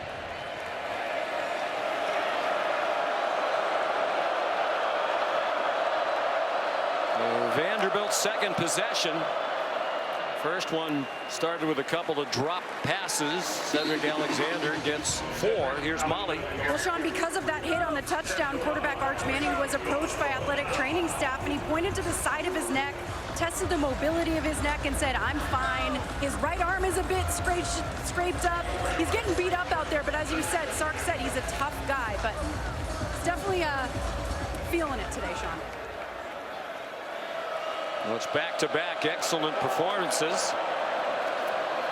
There's a blitz from deep, and Pavia ran past it. Freshman Grayson Littleton came on a delayed blitz from well in the defensive backfield and basically ran right by Pavia, who wound up gaining 8. Very important for Clark Lee's group to get an answer. I mean, this thing could get out of hand in a hurry if their quarterback doesn't execute at a really high level here. But if you look at how he's played in the past, he cannot play hero ball just yet. He's got to still stay patient because it's still within reach, just a 3-score game. The Vanderbilt team that rushes for 203 yards per game, just 24 today. The flag down at the end of this run by Alexander. Leonga Lafau made the tackle against Texas. Personal foul, face mask on the defense, number 18. That 15-yard penalty will be added to the end of the run, and it carries an automatic first down. Looked like Lafau he was getting ready to try to get up in there. He grabs Alexander by the pinky. He must have a strong finger. That was a one-finger face mask. That was the strongest pinky I've ever seen. Leonga, part of a talented linebacker group. He's from Hawaii. But Vanderbilt came into today one of just 5 teams in the country in the top 25 in the nation in rushing offense and rushing defense. Coaches always talk about if you can run the ball and stop the run, you have a chance to have a really good team. They haven't been able to run it today against a great Texas rush defense. Pavia, that needs to be a flag. Yeah, there comes a flag now. There might be more than just the one flag, but Xavier Filsaime kept riding Pavia well across the boundary. Like the hit started in bounds, but the way Filsaime finished it, throwing him into the sideline, should result in a 15-yard penalty.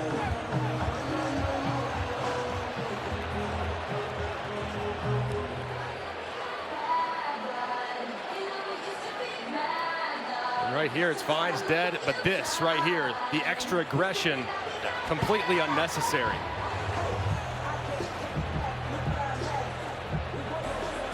After the play was over, personal foul, unnecessary roughness on the defense, number 17. They hit out of bounds. 15-yard penalty will be added to the end of the run, and it carries an automatic. The crowd's booing. I mean, Filsaime tackled him at the concession stand.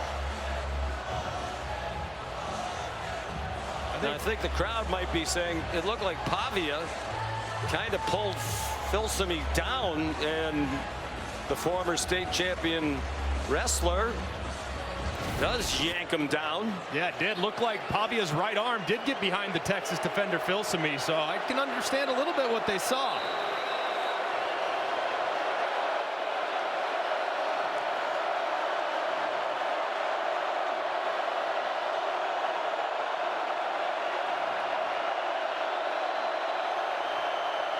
So the run and the penalty has them at the 21.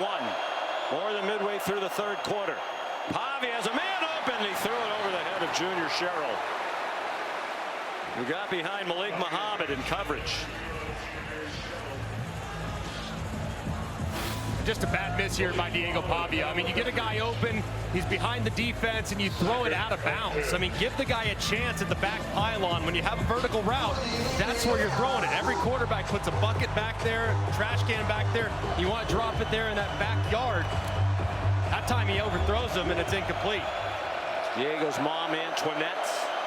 He has a lot of friends and family here today. This game the closest he'll play to his hometown of Albuquerque. He told us about 120 people here. Flag down. Mistimed snap hit the motion man, MK Young. A lot going on. None of it happened because of the flags. On the offense, number 55. It's a 5-yard penalty. Bryce Henderson, another offensive line penalty. This one against the right tackle.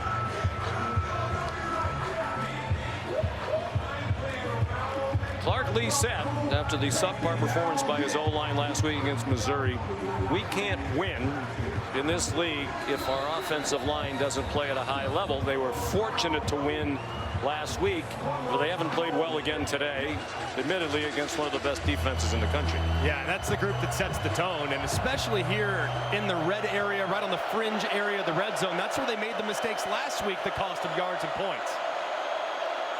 2nd and 15.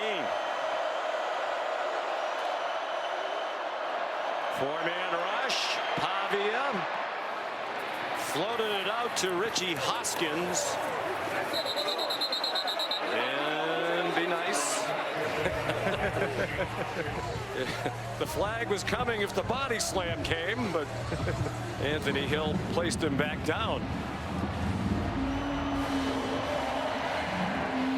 Line of scrimmage, the 19. They need the 11 for a first down, probably 2 downs to do it. That's exactly right, Sean. I think it's 4-down territory from this point forward for Vanderbilt. Haven't been able to stop Texas today. Field goals really don't do you much good down by 21. You have a one-on-one there at the top if you want to work your slot receiver. Pavia weaving around. Pavia goes down. Ethan Burke. Pressure from Simmons. That's been a consistent theme all day long. Pavia sacked 5 times, most in his career at Vanderbilt or New Mexico State. And against a pass rush like this, you can't just hold the ball forever. You can't continue to retreat backwards. The tackles are expecting to be no deeper than 9 yards, and when you're at 13, those edge defenders are going to have a huge advantage.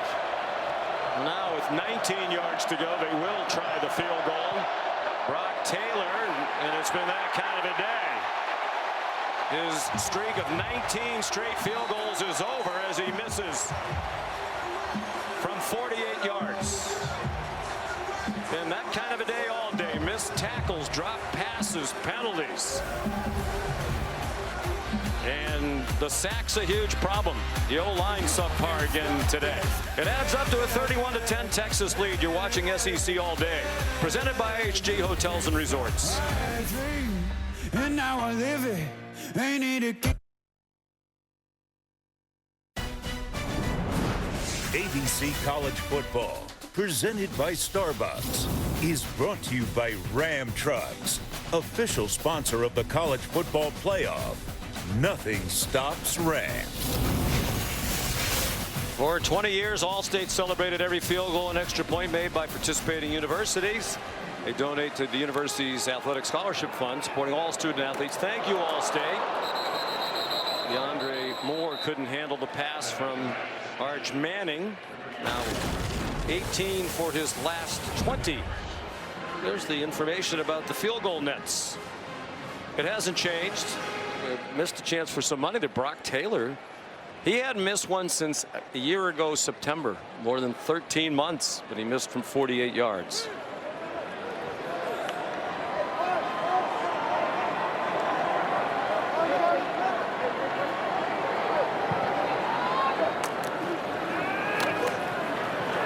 Manning under duress threw a wobbler, still reached the target.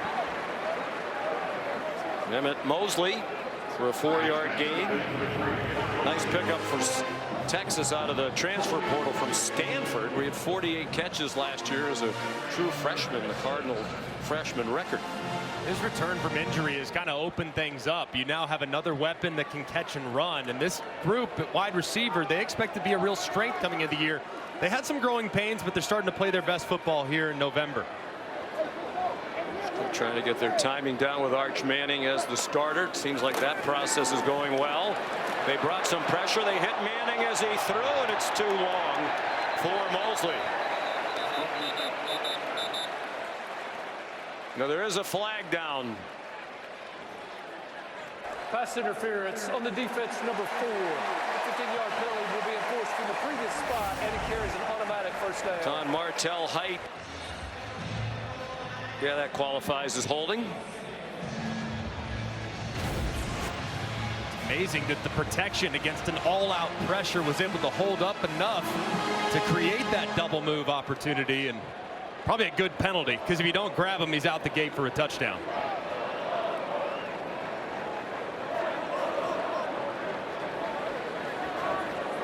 Manning's attempted 26 passes without being sacked today.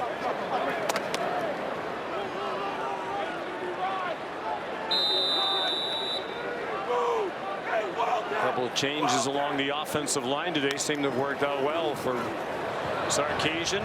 Kyle Flood. Weisner across midfield. Linus Zunk made the tackle, back up defensive end after a gain of 3. And I think that's really been the more disappointing aspect of this season. People have really overanalyzed Arch Manning. He's a young quarterback that's going to get better with time, but the offensive line has not given him a lot of help. It was best on display against Florida, where they just got pushed around time and time again. You got to give your young quarterback time. They have today. He's responded.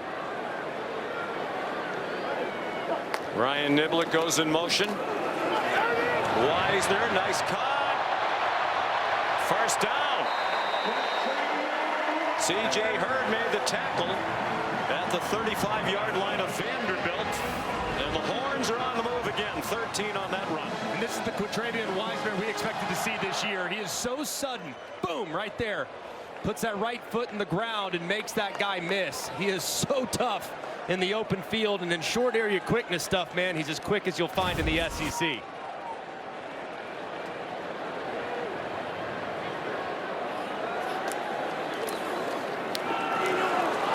Weisner. Stopped by Brian Longwell.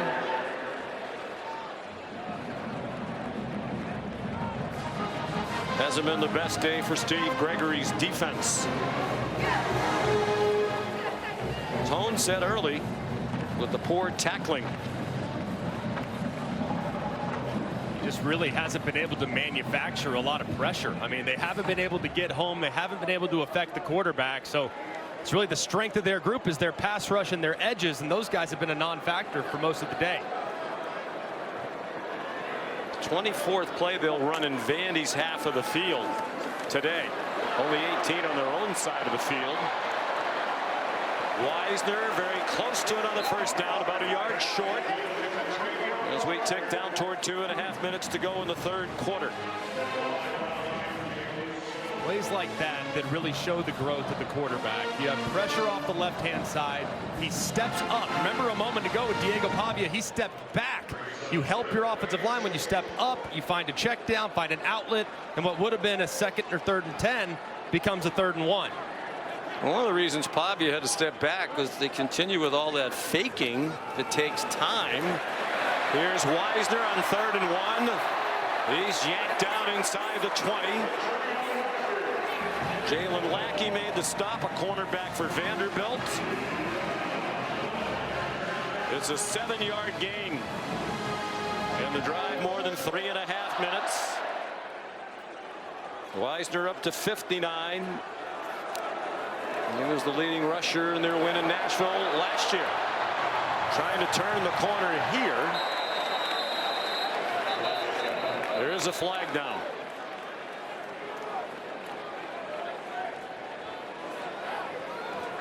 Holding on the offense, number 83. That 10-yard penalty will be enforced from the spot of the foul with a replay first down. Spencer Shannon, part of a deep tight end group for Texas.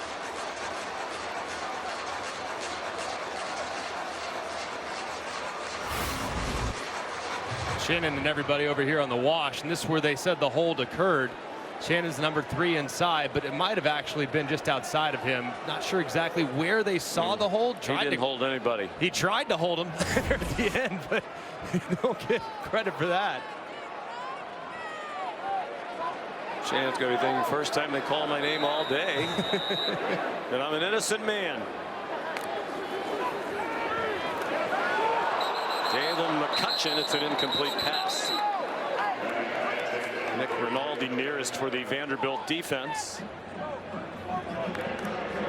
So Arch Manning up to 302 yards passing. Now that's back-to-back 300-yard games. And his 4th career game of 300 or more, with the likelihood of more to come. I think the rest of college football, especially teams with a chance to be in the playoff, are thinking Couldn't Mississippi State have just won that game last week and knocked the Longhorns out of the college football playoff picture? McCutcheon to the 25-yard line. We talked to Steve Sarkisian yesterday. He said, hey, we've had to do this the last couple of years. We put ourselves in a position middle of the seasons where we basically had to win out, and we did it. And there's a lot of belief that we can do it again. Won the final 6 games 2 years ago to win the Big 12 championship in their last year in that conference.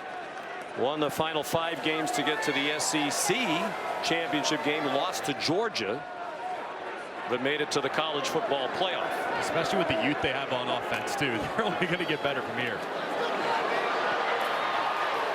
Niblett.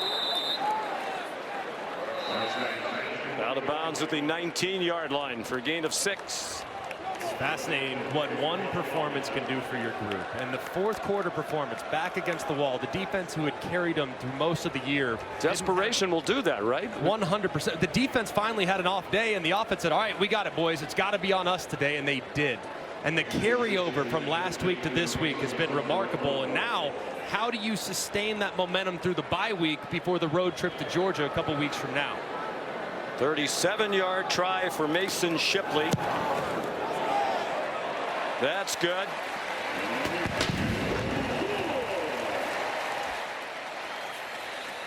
And it's a 24-point lead for Texas. Biggest of the day for Sarkisian. 6 seconds to go in the third quarter in Austin.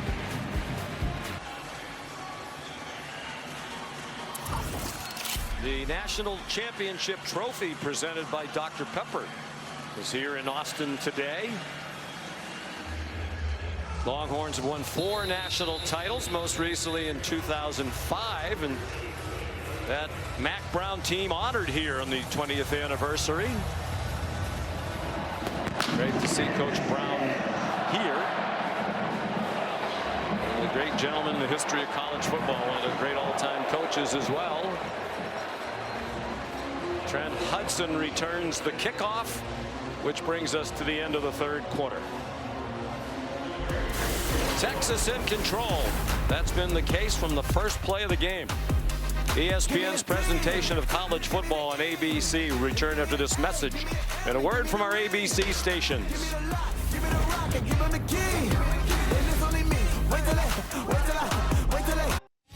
Kevin Nagani in studio, AT&T keeping fans connected. Take a look at our multi-view showcasing a bunch of great games across our networks. Keeping an eye on 2 games over on ESPN. Miami up by only 3 against SMU, and undefeated Navy down 2 touchdowns in the fourth quarter on ESPN2. Back to Sean, Greg, and Molly. All right, Kevin, thank you. Here in Austin, first home game at Darrell K. Royal Texas Memorial Stadium for the Longhorns since September 20th. And it's been a rousing success in front of the home crowd since the first play from scrimmage and Texas scored. Diego Pavia down by 24 points now. You know, he's going to fight all the way to the end. 12 yards and a first down. And they're going to go with tempo, as you would think they would. Yeah, 4 downs the rest of the way. And already start talking about your hands team, because you're going to need them as well with the 3-possession game. Flag thrown by the umpire. Showed very good speed and elusiveness, splitting a gap to get to the referee. Delay of game on the defense, number 1, clapping. That's a 5-yard penalty. Still first down. Clapping and not calling a timeout. I knew you were going to say that. And Trenton Crawford, the umpire, was all over it. There he is right here. Let's see. Yes. Oh, a good clap. Strong clap. And that pass batted in the air and caught by an offensive lineman. Trey Moore deflected it, and it was caught by Chase Mitchell, the right guard, for a 5-yard loss. This Texas defensive line has been so problematic today, and now with Vandy finally making some adjustments, getting the ball out, they're going vertical and trying to knock the ball down instead of rushing the passer. It hit Trey Moore in the wrong place, hit him in the head. He has too much brain power. Too big a brain. He's a finalist for the academic Heisman, the Campbell Trophy. One of 16 nationally. He's a 3.65 student. He'll graduate in December. A.J. Newberry, part of the running back core. His first touch of the day, shoved out after a 6-yard gain. We have 2 of the 16 finalists for the Campbell Trophy in this game. Eli Stowers, the excellent tight end for Tim Beck, Diego Pavilla's buddy, is a 3.92 at Vanderbilt in individual studies. Of course, he's built that academic resume of 3 schools: Texas A&M, New Mexico State, now Vanderbilt. One more school and he'll hit the average for FBS football players. They're at their own 41. Pavia retreating a little bit more, trying to step into a long throw. Couldn't find anybody deep. So here's Cole Spence, the backup tight end, who the coaches say would be the featured tight end in a lot of other teams around the country. That one is good for 23 to the senior from Roswell, Georgia. And that was one of the few times today where the protection for Diego Pavia held up for long enough to allow guys to uncover.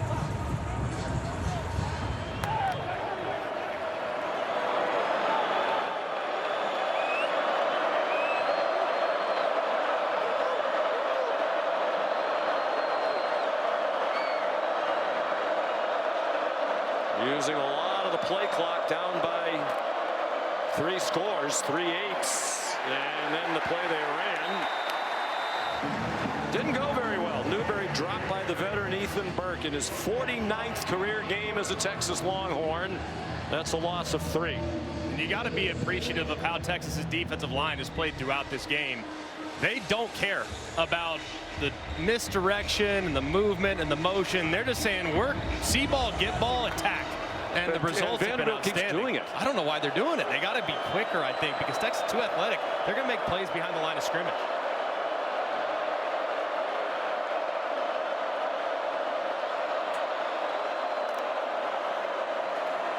Pavia dodged the rush for Moore. Now Moore trying to get him from behind.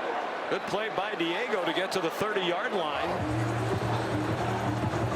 Trey Moore hustled back to make the tackle with help from Derek Williams Jr.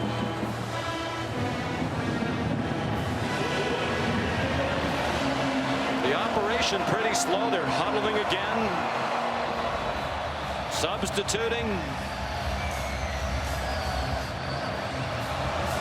I can understand huddling and substituting on 3rd down, critical to keep the drive alive, but once they pick up the 1st down, you need to see some no-huddle operation because precious seconds are wasted. Under 11 minutes to go. Design roll to the right for Pavia, on target, 1st down. Eli Stowers again for a 6-yard gain. Organizing another huddle, Sean, and here I know the clock stops for a second with the 1st down, but now it's rolling already.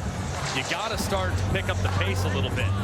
It's a 3-possession game, still very much in it, but you're going to run out of time if you don't start picking up the pace. Each quarterback has completed passes now to 10 different receivers. Stowers with 4 catches to lead the Commodores. A.J. Newberry, the running back. Pavia takes off running.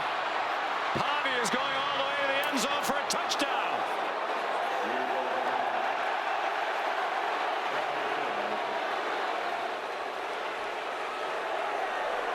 25-yard run. Flag is at the end of the play. It's starting to get a little chippy and chirpy. And when that starts, the officials start losing hats, throwing hats. They might get Pavia for tossing the ball after he scored the touchdown at a defender. Looked like Filsamy, the same guy he got into it on the sideline with there at the end. Crowd chanting overrated at Pavia and the Commodores.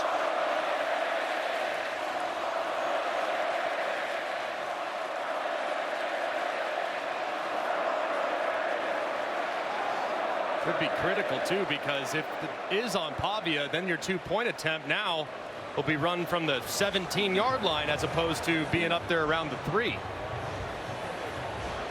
Well, they've managed to keep winning despite a team that is penalty prone. The result of the play is a touchdown. After the play, we have fouls by both teams. After the play, unsportsmanlike conduct on the offense number 2. That is his first of the game, throwing the ball at a player. Also, we have a personal foul, unnecessary roughness, shot above the shoulders on the defense number 5. Those penalties will offset. We will play the try down at the 3-yard line.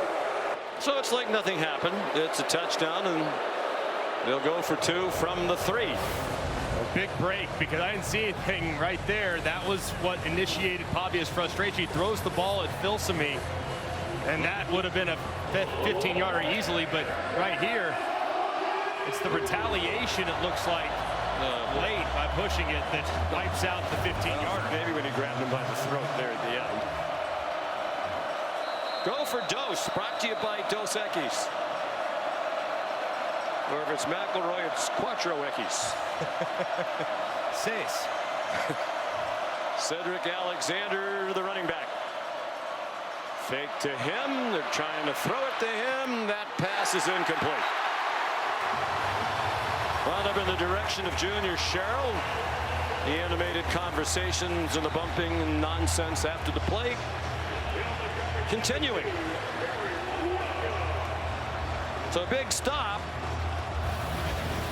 as it's still a 3-score game, but a nice drive led by Pavilla. 25-yard touchdown, 5-minute drive.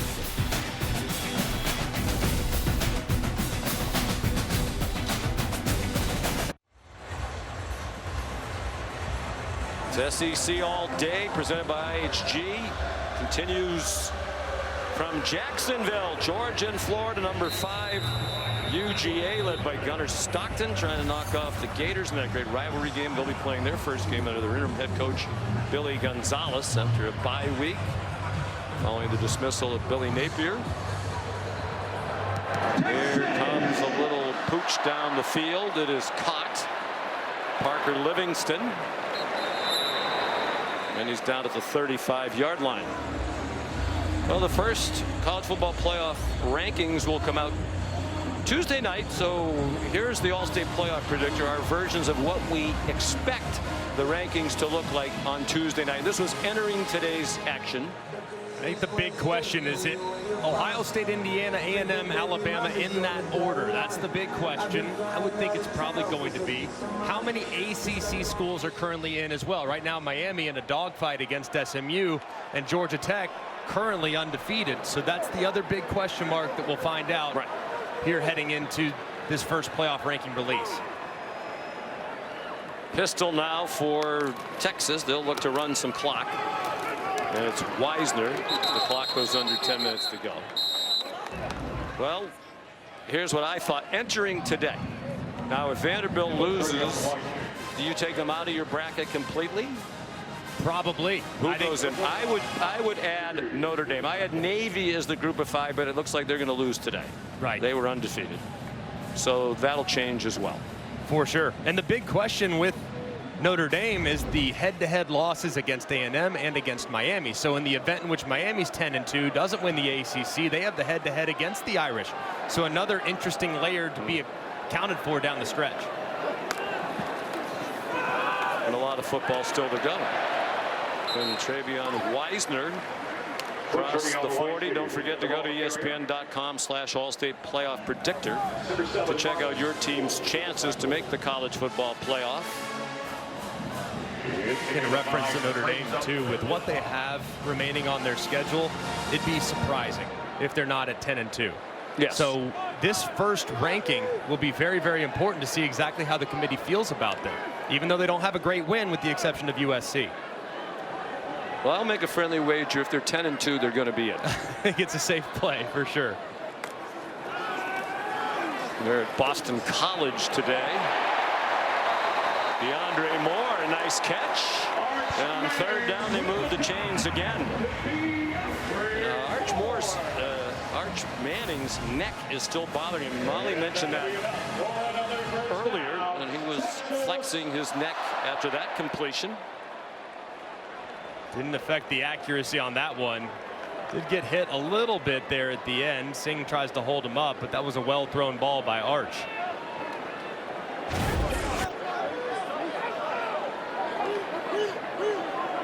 Eight minutes to go.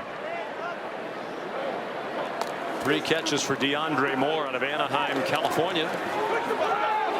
John Bianco, the great sports information director here, tells us he wants to be a sports broadcaster when he's done. Look out, Greg McElroy. Speaking of great sports broadcasters, Vern Lundquist is here today. With his wife Nancy, they're the guests of the Lost Dodds. They spent some time living here in Austin. There's Vern, Nancy on the left of your screen. Lost Dodds, longtime athletic director here. What? For as great a broadcaster as he was and is, infinitely a nicer person. Just one of the all-time greats, and truly one of my favorite people in the entire world. And you're one of his, which surprised me. I always considered him a man of good judgment and taste. He said when he was doing those SEC games on CBS for all those years, and you were winning all those games, you were one of his all-time favorites to talk to in the production meeting. So that was very kind of him. But I told him, and I went in after we had our last visit with the SEC on CBS team, and I said, thank y'all for telling our story for the last couple of years. You know, we visited with them for 12 hours. He fell for that? No, I just meant it. I mean, between him and Gary, we became friends. You know, we saw each other 6 times a year. Don't go that far. Vern said, great appreciation for you. Vern told me a great story. First football game he ever saw was a college football game. It was in this stadium. He was 12 years old in 1952. He was selling soft drinks for a nickel.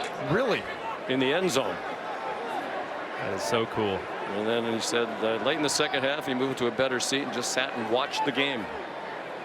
What a career, what a life. Great to see he and Nancy looking well. She is every bit as delightful as her husband. Emmett Mosley the catch. The impressive day continues for Texas in all facets of this game. That's an 11-yard pickup for Mosley. Just a completely dominant performance. And I think people will look at this and say, well, it's Vanderbilt. You and I have seen Vanderbilt now twice. They don't want to see us again. They're going to be 7-0 with every other broadcasting team and 0-2 with us. So for all those announcer jinx people, have at it. Yes, totally fair and reasonable. But this is a really good college football team. And I know that you would look back historically and it hasn't always been that way. That's not the case in 25. So this is a better performance I think most people would realize from the Texas Longhorns. But I think they have a chance to continue to build a resume. I don't think this is fatal for their chances for the college football playoff. They have a pretty favorable schedule going forward through the Commodores, which we'll show you shortly. 12 straight drives without a punt, and it's looking like this one won't end with a punt either.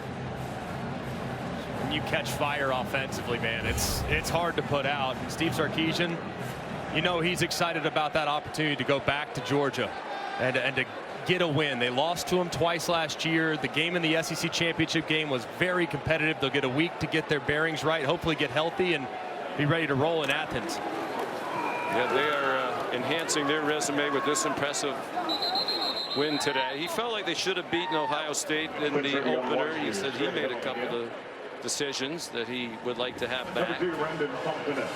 Their other loss was at Florida, which won't look good on a resume. But he thinks that's one of the most talented rosters in the SEC, and I think a lot of the coaches around this conference would agree on that. I think we're going to find out today, because I totally agree with that sentiment, and I think Georgia needs to be very careful today against a new interim coach, new play caller, and maybe a jump-started offense off the bye week. Texas already 7 out of 9 on third down. Vanderbilt blitzing on this one. Single coverage. Mosley. Touchdown.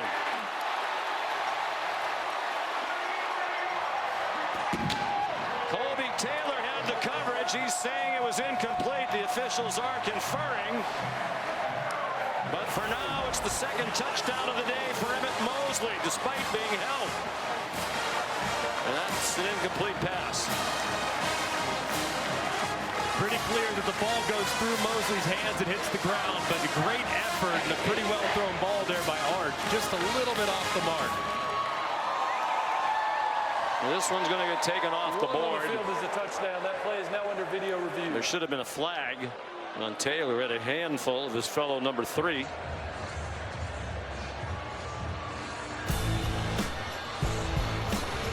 They're going to review it. It shouldn't take long. 4:09 to go. Texas cruising to victory.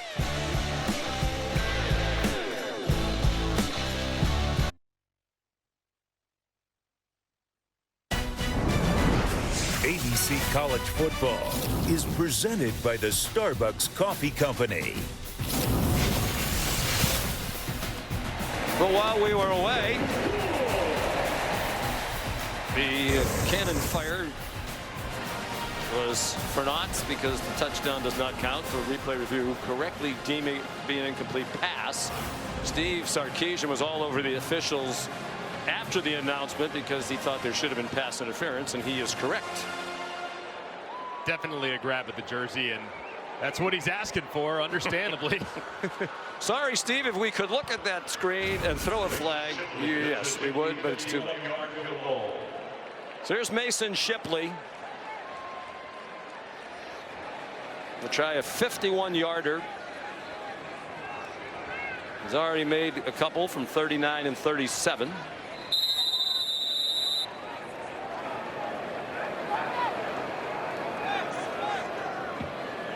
He's been a terrific addition. From Liberty Hill, Texas. Couldn't find an opportunity out of high school, no scholarship offers. Walked on at Oklahoma State, Texas State. Finally became their kicker. Became one of the best in the country, and right on cue, just the announcer jinx is just holding. Yes. With great regularity today. No good. 4:04 to go. 34-16. Texas.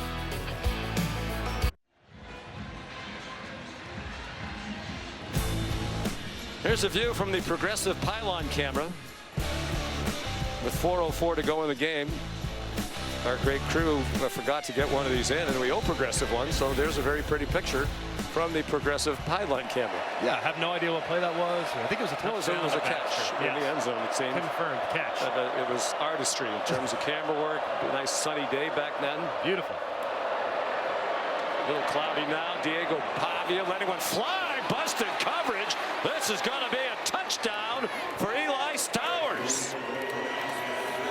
67 yards.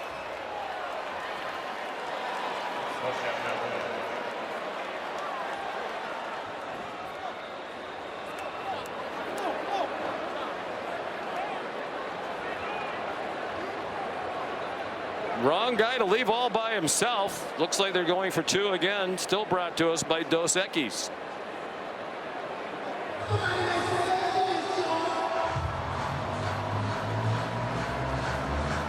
Longest reception of Stowers' career.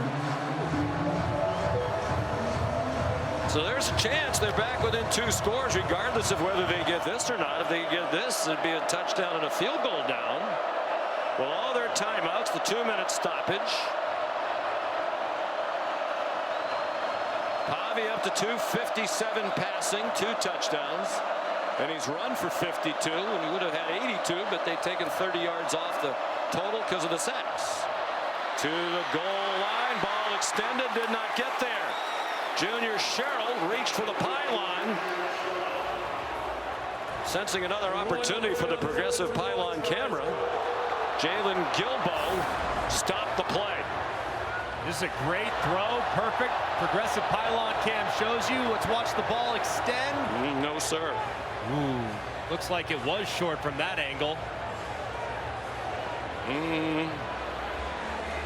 Just, no, didn't get there. Great play by Gilbo. Great play. Just inches short. So now the question I would ask you, Mr. McElroy. Boy, bonus time. That play is now under video review. Oh boy, it just missed scraping that pylon. You know, if our crew had just waited, now I think we're over the progressive pylon camera allotment. Both coaches preached patience all day to their quarterbacks, and we didn't display any. That's on us. We got to take the coaching. I don't think you ever. Well, so tough. And remember, it has to be indisputable video evidence beyond all doubt to overturn. And right the ball, there, I don't think so. It's so close. I think Matt Austin has had a perfect day so far because we have not brought him in. He doesn't get paid unless he has an appearance. So, Matt, good afternoon to you. Good afternoon to you, too. Do you see anything? Do you think this is 2? I think that view from the very top is not clear and obvious that it did not go across. I think the laces might have broken the plane. I don't see how they can overturn it. Okay. You gave us like a quadruple negative there, but at the end we understood. By the way, Austin, Texas, named after Matt Austin. A little known fact. Interesting. So Matt says you can't overturn it. Pavi is optimistic. In fact, he seems confident.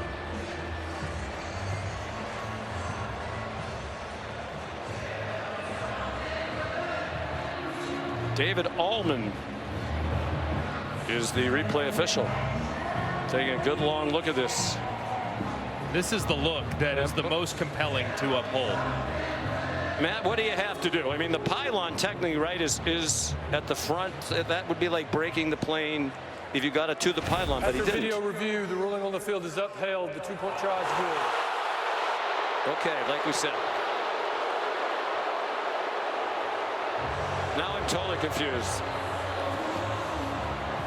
The fact that they even had a chance for the 2-point conversion is mind-blowing. I want you to look at the technique of both corners here. One at the bottom, one at the top. You have a massive lead. You cannot let anybody get behind you. But if you look up top, Gilbo stays underneath a little bit, allows Stowers to get behind him. Meanwhile, on the other side, you have Cade Phillips, who's deeper than the deepest. You cannot allow a big play there. It's a busted coverage. It's poor technique. Safety needs to either be over the top, or the corner's got to be over the top, but nobody was, and it was a steal for Vandy. Here's the onside kick try. Fielded by Parker Livingston. A good play by him. That took a tricky late hop. But still 3:53 to go. Vanderbilt with all their timeouts. And the 2-minute stoppage. It looked like there's going to be a cruise to victory not long ago. Is now a tight one for the Horns, up by 10. I think Steve Sarkisian, though, is probably deep down. He's going to animate on the sideline, but he'll be able to go into the meeting tomorrow with his defense and say 2 touchdowns were given to Vanderbilt by poor alignment and defensive issues. Those have to be cleaned up against quality competition.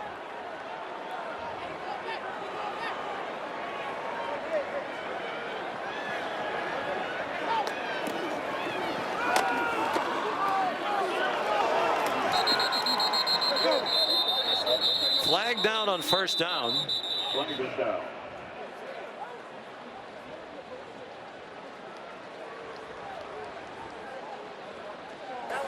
Personal foul, face mask on the defense, number 53. 15-yard penalty will be added to the end of the run. That carries an automatic first down.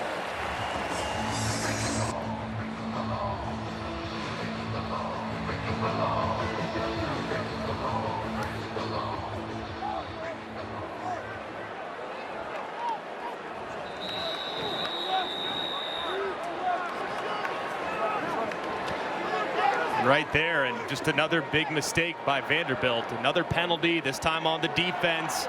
You get a stop, you got to go to 3 and out, you got to force them. Instead, you give them a free 15 because your defensive tackle had the hands at the face of an offensive lineman.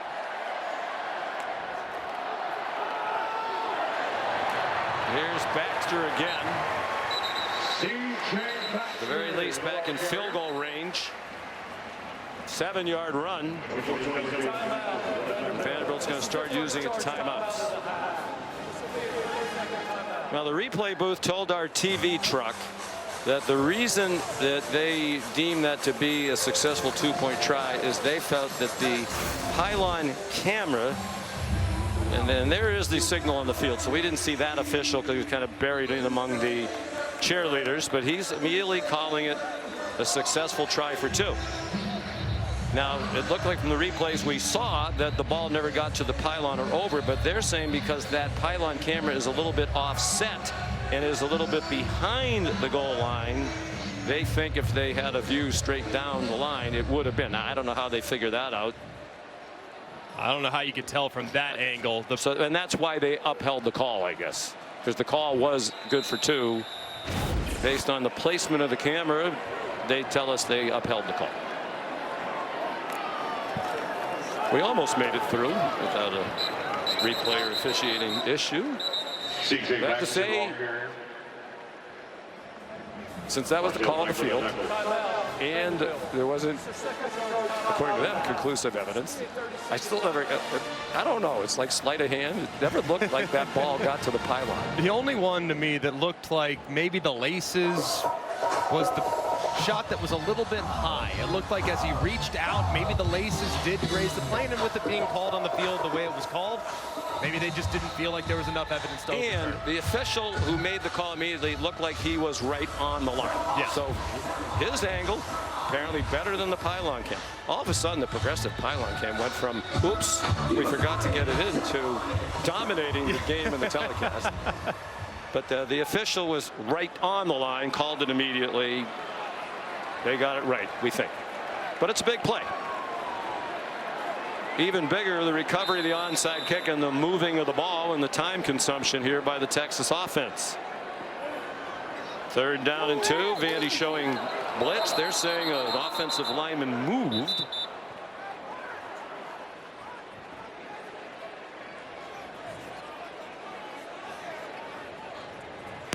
False start on the offense, number 73. That's a 5-yard penalty. It remains 3rd down. Brandon Baker, the right tackle, called for the penalty. It looked like as a defender was getting ready to run right up the middle, you see just a flinch by the left side, and 73 and 52, not a ton of movement there, but call nonetheless.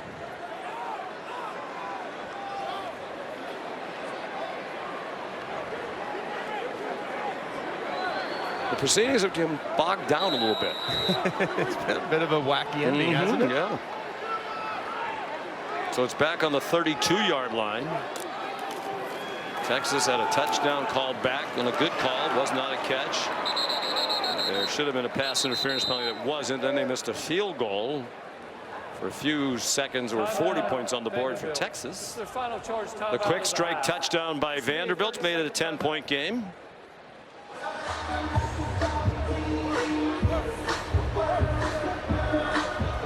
And a timeout, leaving Vandy with 1. Today's college football rankings brought to us by Chick-fil-A. Ohio State pulled away from Penn State.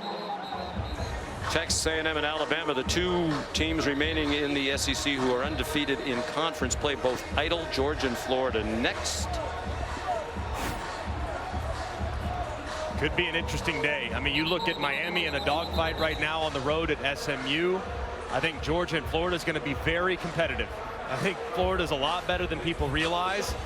And then one other one, Georgia Tech on the road at NC State tonight. I really like this Georgia Tech team a lot, but that might be one of the toughest places to play in the ACC at night. So that'd be a tricky road game against an improved NC State football team. So 4th and 6. Sarkisian leaves the offense on the field from the 31-yard line. Trying to get it movement. They got it. A lot of finger pointing. The crowd in the Longhorns convinced it's going against Vanderbilt.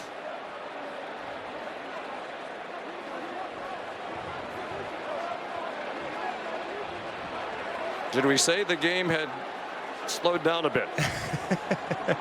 And by slowed it down a bit, meaning hit a wall. It's come to a screeching halt. It's in reverse.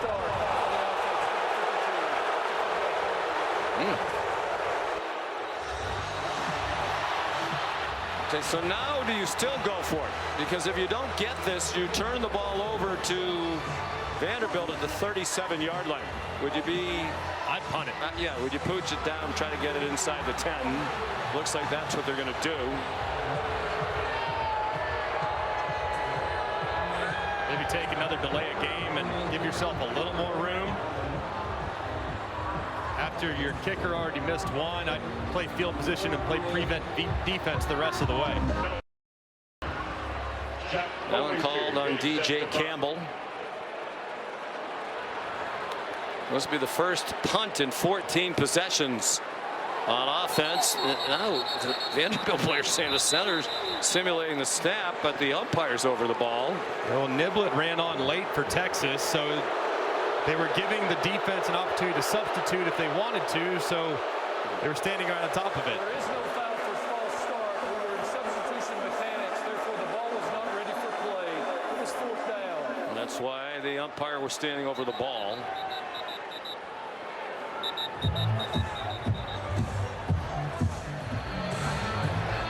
These people are perplexed. I've seen cleaner final 4 minutes for sure.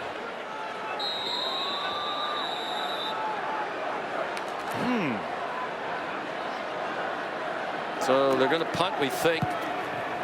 Jack Bomeister, the transfer from Utah, and a fair catch made by Martel Height.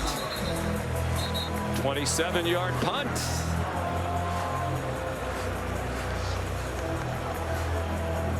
So 3:04 to go. No timeouts for Vandy. They do have the 2-minute stoppage. Right here. Pavia family enjoying it. Still very much engaged, obviously knowing their son's going to go all the way to the end. It's that clock hits 0. He will give it his all, but you got to expect Texas to play prevent defense. What they did on the last possession was inexcusable. Diego Pavia's mom yesterday, you said he is so appreciative of what she has done for him. Raised by a single mom, he said, we didn't have a whole lot, but every time we needed something, she found a way to make it happen.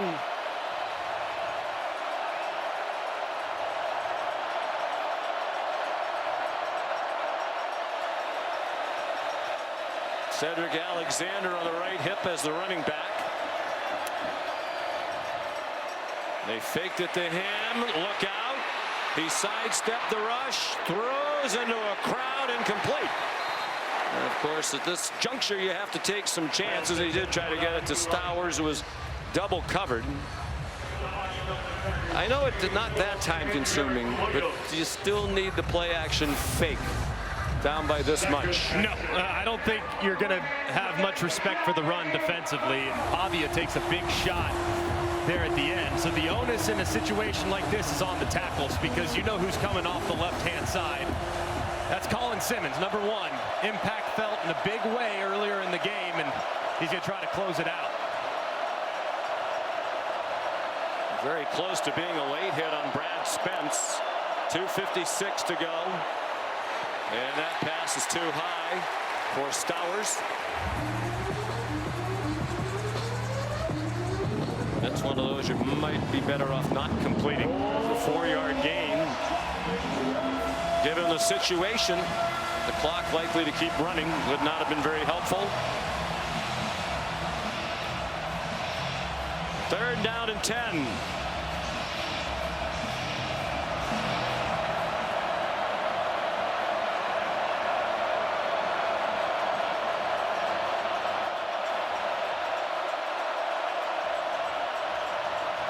Offensive line communicating to center Jordan White, doing some gesturing. They were overloaded to the offensive line's right, and they get another sack from that spot from Ethan Burke. 6-time Pavia has been sacked. That's twice as many in any other game of his career at New Mexico State or Vanderbilt.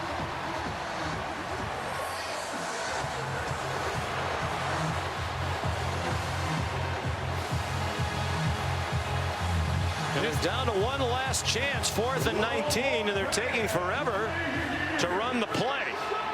They're still in the huddle with 10 seconds to go. You know what's coming here. It's full all-out pass rush by Colin Simmons and company. They'll line up everybody to the left, which will give Colin Simmons a ton of opportunity to the right. Pavia got a good block from Alexander in the end zone. There's a wide open receiver. A lot of dancing, and he still got the first down. Junior Sherrill keeps hope faintly alive on that Vanderbilt sideline and among their fans in the stands. 22-yard gain on 4th and 19 out of their own end zone. Xavier Filsaime is the injured Longhorn. 2-minute timeout.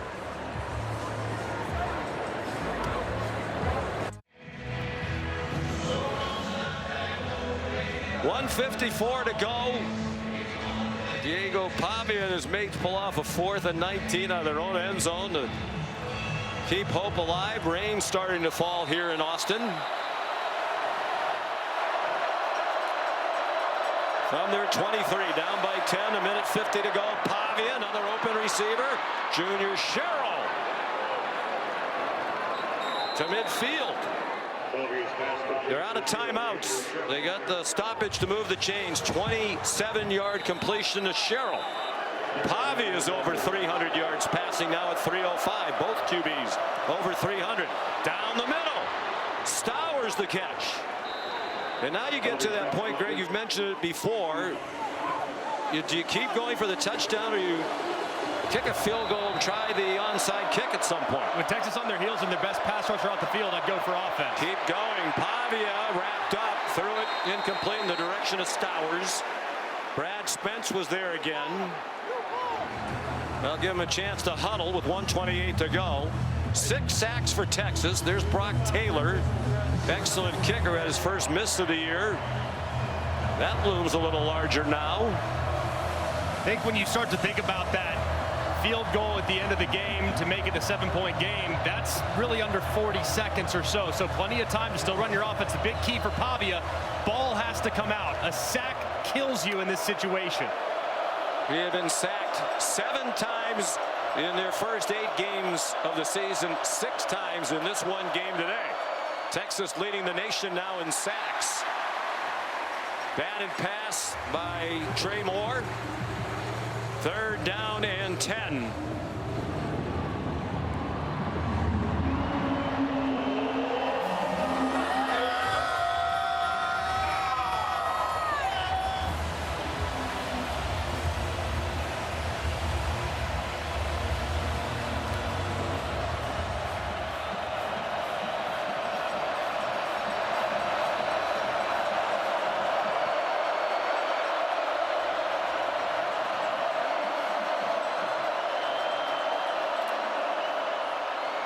Three-man rush. They got close to him. He got it off for another first down. Inside the 20.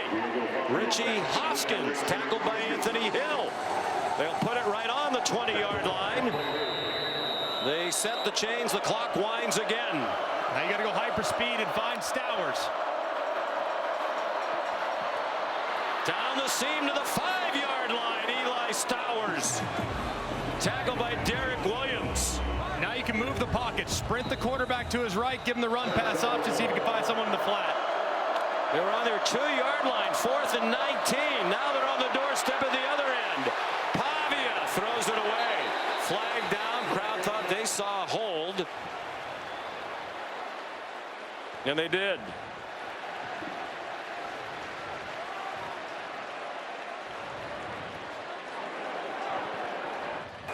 Holding on the offense, number 55. It's a 10-yard penalty from the previous spot with a replay of first down. Bryce Henderson, the right tackle. It's on the right side, working against the defensive end. Henderson, it looked like things there for a minute. He was engaged well, and then as Pavia began to stretch to his right, he grabs the collar of Trey Moore, who sold it very well, too. That's why it was so obvious to the people in the stadium. So they're back on the 15-yard line. 350 passing for Pavia is a career high. New Mexico State and Vanderbilt. Texas needs to double Stowers here. He's the problem in the red zone. They have an open receiver in the flat. MK Young. That one does not help Vandy. Stayed in bounds. The clock's running. Stowers is right here. He's the guy. 40 seconds to go. Pavia needs to get rid of it. Does. Back of the end zone. Touchdown. My goodness. Richie Hoskins. Touchdown. Vanderbilt.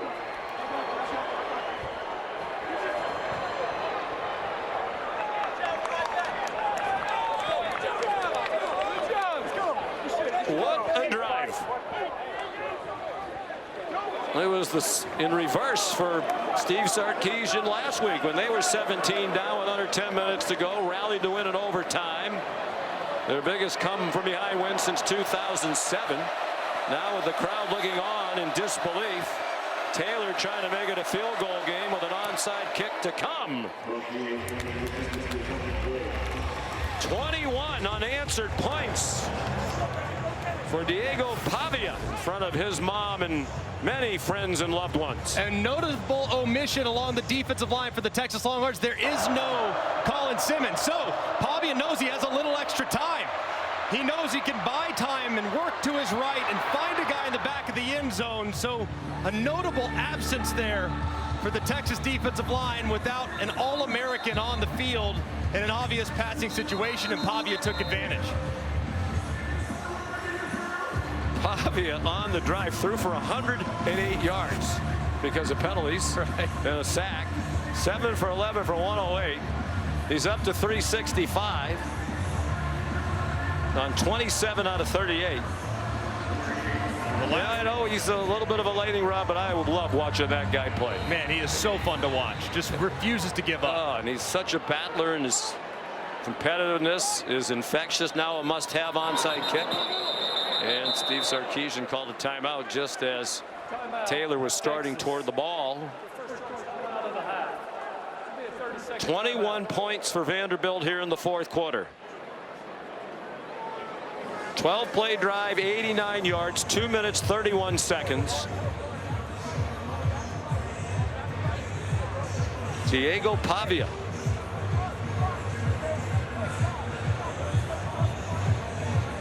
He is just electric, man. I mean, it's so fun to watch that young man, and I mean, he refuses to quit under any circumstances. And here on the onside kick, they tried Livingston last time. He was the guy they went after. He handled it beautifully. Did they kick it back towards Livingston, or do they maybe change directions and go the other way? I don't think they went after him. I just think they tried to pooch it and run under it, and he happened to be the nearest guy.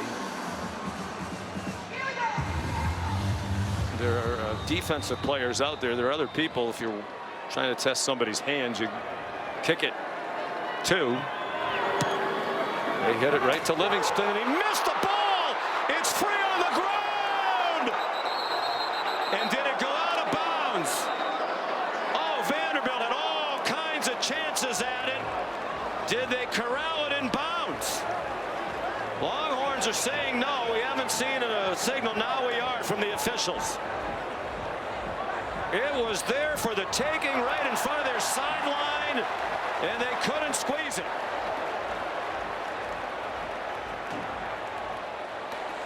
The ruling on the field is that the ball was touched in bounds. However, the ball went out of bounds with no player in possession. Therefore, it's Texas's ball at the out of bounds spot, first down. Wow, what a moment there at the end. They went with a slightly different technique. They didn't go on the second bounce. They kick a hard ground ball at Livingston. It goes through his legs and goes out of bounds. Hoskins had his hands on it. He couldn't corral it. Then at the very end along the sideline, Langston Patterson, who's a linebacker, desperately trying to corral it while it was still in bounds. You could see his frustration as he didn't. Rinaldi lunging forward as well. Wow. And if they recovered it there, they are one short throw away from a field goal try to tie it. As valiant as you can be in defeat.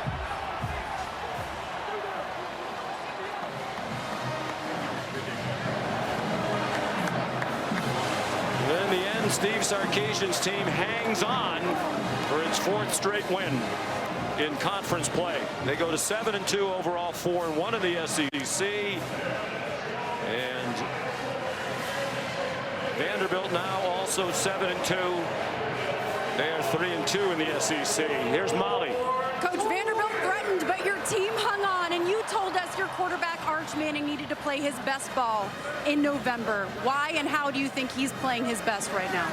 Well, first of all, we're always going to make things interesting around here, I guess. Nice to make it a little easier, but I just thought Arch played a great game. You know, he got through his reads, he was checking the ball down, he took advantage throws when we were there. Just played really in command football, and that's what it takes, you know. And you know, he's been growing and getting better all year, and this was his best game. Congrats on the win, Coach. Thank you. Sean. You can see by his reaction, the happenings at the end have certainly diminished. It looked like it was going to be a rousing victory. But at this time of the year, the victory is the most important thing, and Manning had another terrific day, threw for 328 yards. Final score, Texas 34, Vanderbilt 31. For Greg McElroy, Molly McGrath, and our great crew led by Brian Ryder and Jeff Evers, Sean McDonough, so long from Austin. Let's send you back to the studio.